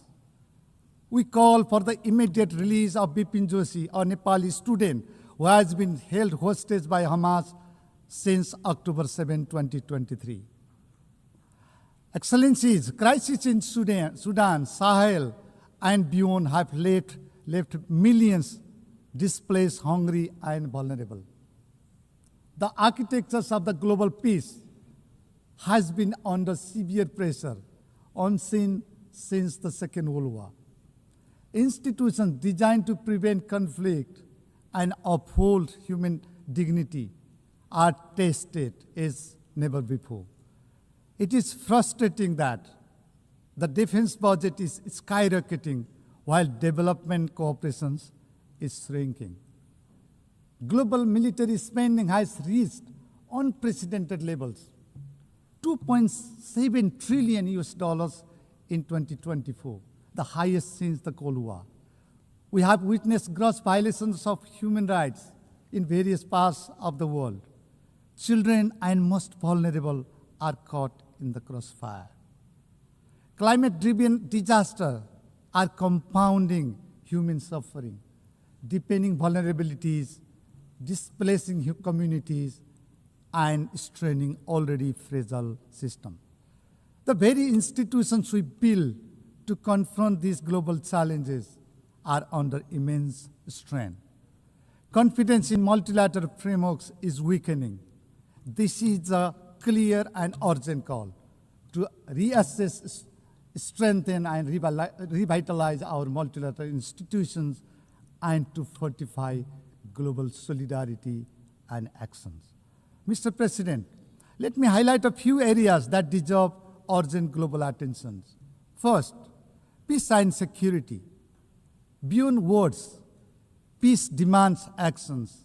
It demands courage, and it demands the commitment. In these turbulent times, dialogue must triumph over hostility, diplomacy over conflict, and cooperations over divisions. We must take urgent and coordinated actions to prevent conflict, uphold justice, and foster inclusive development. It is incumbent upon us to address the root causes of the conflicts, including poverty, inequality, and marginalizations. Second, we must strengthen multilateralism and rebuild trust. Multilateral institutions must deliver not just promises, but results. They must be representative, transparent, and accountable.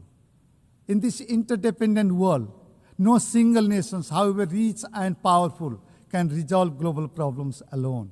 We must uphold multilateralism for fostering global cooperations and coordinations.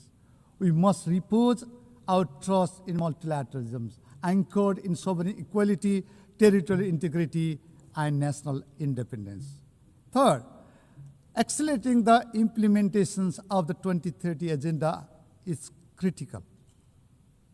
As the progress on the Sustainable Development Goals is far off track, the world must act with greater urgency and solidarity. We strongly call for the timely and effective implementations of the Compromiso de Sovia. Sustainable investment must be boosted to deliver on our promises. Development assistance is critical for making progress in sustainable development. We appreciate the developed countries that meet the ODA target and strongly urges others to fulfill the commitment. We must make development finance adequate, easily accessible, predictable, and aligned with national priorities. Institutional and human capacity support tailored to the needs and priorities of the countries, particularly in the global south, should be prioritized. We must reform trade systems to be fair, to be inclusive, and to be responsive to the developing countries. It is incumbent upon us to address the debt burdens facing by many developing countries. Debt relief, including debt restructuring and debt swap, should be scaled up to ease debt distress. Priorities should be given to inclusive development. We must invest in youth and promote gender equality and empowerment of women and girls. The rights, safety, and dignity of migrant workers must be fully respected and protected. Fourth, climate justice and climate actions. Climate change has disproportionately affected vulnerable populations such as low-income communities and developing nations. Nepal is deeply concerned about the disproportionate impact of climate change, particularly in the mountain regions. We have first-hand experience of glaciers melting in our Himalayas that are seriously threatening the lives and livelihoods of millions downstreams. To discuss the climate crisis and chart out the way forward, we convened the Sagarmatha Samvad, that is Mount Everest Dialogue, in May this year under the theme Climate Change, Mountains and Future of Humanity. The Samvad adopted the Sagarmatha call for action, reaffirming our shared commitment to the Paris Agreement and 2030 Agenda. Nepal is proud to be among the few countries to have submitted our third nationally determined contributions, NDC 3. By 2035, we aim to reduce emissions by nearly 27% and expand renewable energy eightfold. Excellencies, as the world confronts a climate catastrophe, we must act with urgency and resolve. This is not a crisis of emissions. It is a crisis of equity, of survival, and of justice. Nepal calls for urgent, fair, and ambitious actions to protect vulnerable communities. Polluters may take responsibility with actions. We reiterate our call for scale-up, predictable, and accessible climate finance, technology transfer, and capacity building for countries on the front line, particularly the least developed countries and mountainous nations.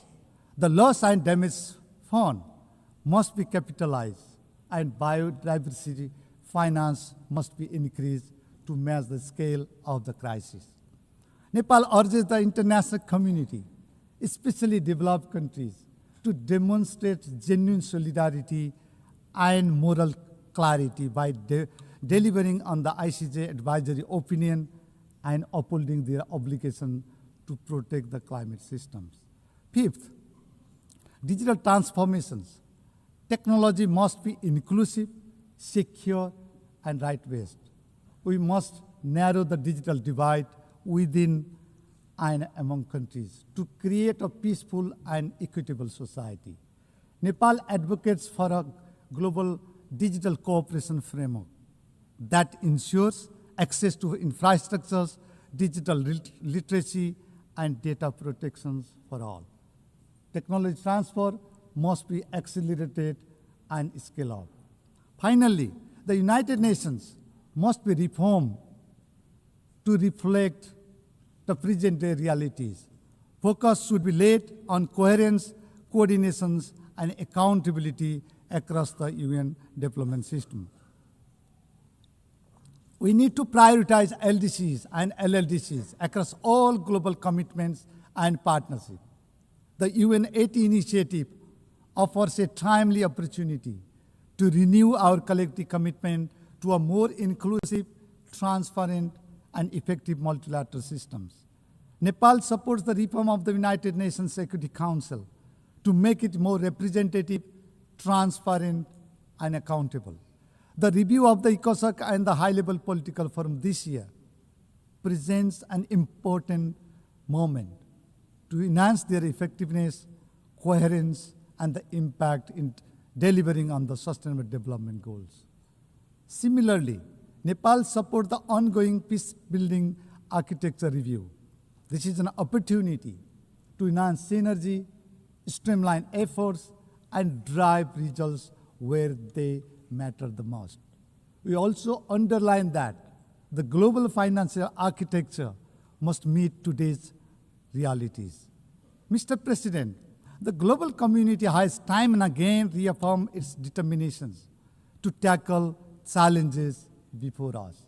And we have shown that we can achieve more when we act in genuine partnership, when we choose collaborations over confrontations, and when we replace disagreements with dialogue, and we are committed to peace, prosperity, and sustainable future.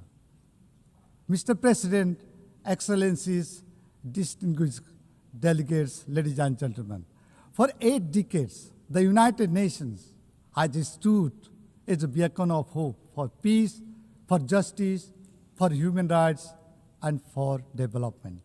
Today, that legacy calls upon us more urgently than ever. The world watches us at a moment of great trial. Let us stand together, united and determined to ensure enduring peace and prosperity in the world. When the United Nations succeeds, humanity as a whole succeeds. When it falters, it is the innocent and vulnerable who bear the heaviest cost. Let this 80th anniversary remind us of our shared duty to safeguard peace, to uphold justice, to protect human dignity, and to build a world that is fairer, safer, and more human for all. Nepal stands firmly committed to doing its part in shaping a safer, more prosperous, and more sustainable world. I thank you. I thank the Chair of Delegation of Nepal.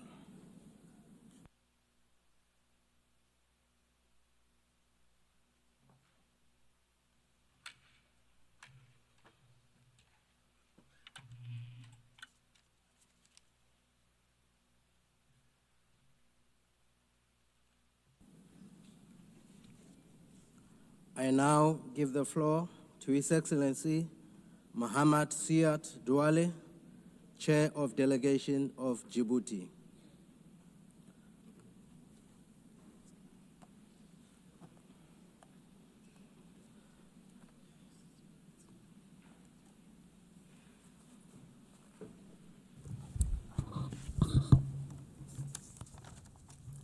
Madame la Présidente. President, at the outset, I would like to extend our heartfelt congratulations to Her Excellency Ms. Anna Baerbock, President of the General Assembly, at this historic session, which coincides with the 80th anniversary of the establishment of the United Nations. The theme you've chosen for this session, Better Together, 80 Years and More for Peace, Development and Human Rights, edifyingly conveys the international community's patient, meticulous, painstaking quest, which it has been undertaking since the UN Charter was signed 80 years ago. We can take pride in what we've achieved and all of the successes of our organization. Despite the difficult context, nothing should dent our determination to build a world that's less unequal, that exhibits greater solidarity, a world that is more peaceful and more prosperous. We extend our gratitude to your predecessor, Mr. Philemon Yang. We're grateful for his openness, his leadership, and his ongoing efforts throughout the session that's just drawn to a close. President, Secretary General, over the last 8 decades, the role of the United Nations was pivotal in support to decolonization in Africa and Asia, as well as on conflict resolution, nuclear proliferation, the fight against poverty and climate change, the promotion of human rights, and the management of pandemic risks. The United Nations, well aware of the need to sharpen its tools, has continuously undertaken the necessary reforms so as to do an ever better job in fulfilling its mandate and responding to the challenges of our time. Under the leadership of the current Secretary General, at the request of member states, given the slow implementation of the SDGs, and with a view to building a multilateralism that's more inclusive, more effective, and interconnected, we adopted the recommendations set forth in the flagship report entitled Our Common Agenda. Faced with the unpredictability of the future and the exacerbation of certain trends which could sap international cooperation, as well as the emergence of new challenges, we, as contracting parties, adopted a Pact for the Future which contains a global digital compact and a declaration on future generations. We stand convinced that we need to build a better world in which we would live better together. We agreed on an ambitious program covering important issues such as peace and security, sustainable development, climate change, digital cooperation, in particular ensuring that we make artificial intelligence a technology that benefits all, in addition to human rights, gender equality, young people, future generations, and the transformation of global governance. Nonetheless, the aforementioned accomplishments cannot conceal the devastating consequences engendered by geopolitical and geoeconomic fragmentation we're currently seeing. Conflicts are proliferating. They're dragging on in Ukraine, in Sudan, as well as in the Sahel. The unspeakable horror of what's going on in Gaza, where children are assassinated with impunity on a daily basis, where famine is being wielded as a weapon of war, while the international community is unable to effectively stop the genocide that's underway, as confirmed by the analysis report drafted by the United Nations and published on the 16th of September under the leadership of Judge Navi Pillay. The norms governing the use of force are being violated with chilling regularity, as illustrated by the bombing, the raids, and the extraterritorial assassinations committed by Israel. We condemn the terrorist attack against Qatar and the violation of its sovereignty and territorial integrity. Speaking on behalf of the Republic, His Excellency Ismail Omar Guelleh, we reiterate our solidarity with the Emir, His Highness Sheikh Tamim bin Hamad Al Thani, as well as the government and the brother people of Qatar. The Security Council is paralyzed by the recourse to the veto, which has become systematic. International law and the norms which have guided us to date are being called into question, a dangerous trend. There's also a crisis of confidence between states, aggravated by the serious liquidity crisis owing to arrears in the payment of assessed contributions. Madam President, Secretary General, the Republic of Djibouti welcomes the recent adoption of the Severe Commitment, an outcome document at the Financing for Development Conference, the fourth one. This agreement, in our views, is an important step in the quest towards building an international financial system that's more equitable, exhibits greater solidarity, and serves the achievement of the SDGs. The figures are as eloquent as they are alarming. The world is confronted with an annual $1 trillion shortfall when it comes to financing the SDGs. Developing countries are paying more in debt service than they're investing in health or education. In 2023, $1.4 trillion was spent on debt repayment in low and middle income countries. Over 50 countries are today spending over 10% of their government revenues solely to reimburse their debts. In some instances, that figure exceeds 20%. As for ODA, we've seen a concerning drop in overseas development assistance. According to the latest UN reports, only 17% of targets are on track to be achieved in 2030. 37% are stagnating or in regression. None of these 17 SDGs are on its way to being fully implemented. We're seeing hunger on the rise, inequalities worsening, and the repercussions of climate change are hitting harder and harder, hitting those countries who contributed the least to this problem. Djibouti, although it's a very low emitter, is facing the disproportionate consequences of this crisis. Prolonged drought, and desertification, extreme heat waves, sea level rise, which is directly threatening our coastal areas where most of our population lives. We stand convinced, as recalled recently at the Second African Summit on Climate in Addis Ababa, that the urgency of the situation requires an effective adaptation strategy first and foremost. In Djibouti, the Sovereign Carbon Agency is collecting carbon contributions on the basis of the polluter pays principle, transforming them into adaptation projects for affected communities.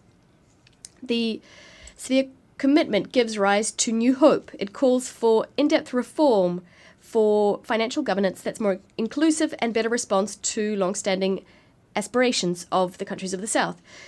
The commitments contained therein must be honoured. It shouldn't become just another text stored in multilateralism's archives. It should serve as a basis for a new global contract, underpinning concrete solidarity, responsibility, and shared ambition. Committed to transforming its strategic, geographic, and infrastructural advantages from primarily a transit leader to a fully integrated industrial partner for East Africa and beyond. In line with its National Development Plan, Djibouti EC, we will pursue inclusive, sustainable industrialization that adds local value, create more employment and benefits its neighboring countries. Djibouti will leverage its free trade zones, ports, and logistics infrastructure to attract light manufacturing, agro-processing, packaging, and assembly industries that serve regional demand. Djibouti is a strong believer in regional integration, where each country develops and leverages its comparative advantage to contribute to shared growth and stability. Djibouti is and will always remain a serious, reliable, committed, and constructive partner to countries in the region and its many friends all around the world. Just 2 days ago, on September the 27th, Djibouti achieved its first UNESCO Biosphere Reserve status with the designation of the Archipel des Sept Frères, Rassian, Korangar, and Godoria Biosphere Reserve. This major historic step, which underlines our country's commitment to environmental stewardship, strengthens our resolve to develop Djibouti's potential to become a premier destination for eco-tourism. Madame la Présidente. President, Secretary General, we welcome the progress made in Somalia so as to implement national priorities, its national development program, and the stabilization plan. Nonetheless, we are still disquieted by the threat that the terrorist Al-Shabaab militia continues to pose. We welcome the contribution of Somalian forces, African Union forces, and other forces working legally to combat Al-Shabaab. we recognize the enormous sacrifices which have been made. We emphasize the crucial importance of guaranteeing that AUSOM African forces are endowed with predictable, sufficient resources so that they can fulfill their mandate under the best possible conditions. Djibouti is a large contributor of the African Union in Somalia. Since the ATMIS mission, our troops are stationed in key sectors, Beledweyne, Bulahawa, and Jalalakaksi, in the Haran region in the state of Hir Shabelle.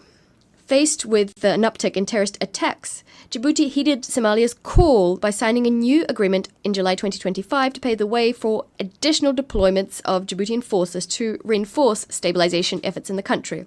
We must provide collectively robust support to the government of Somalia so as to facilitate their efforts. We cannot accept that these terrorist militias continue their deadly campaign against civilians, Somali forces, and international partners. We cannot accept that they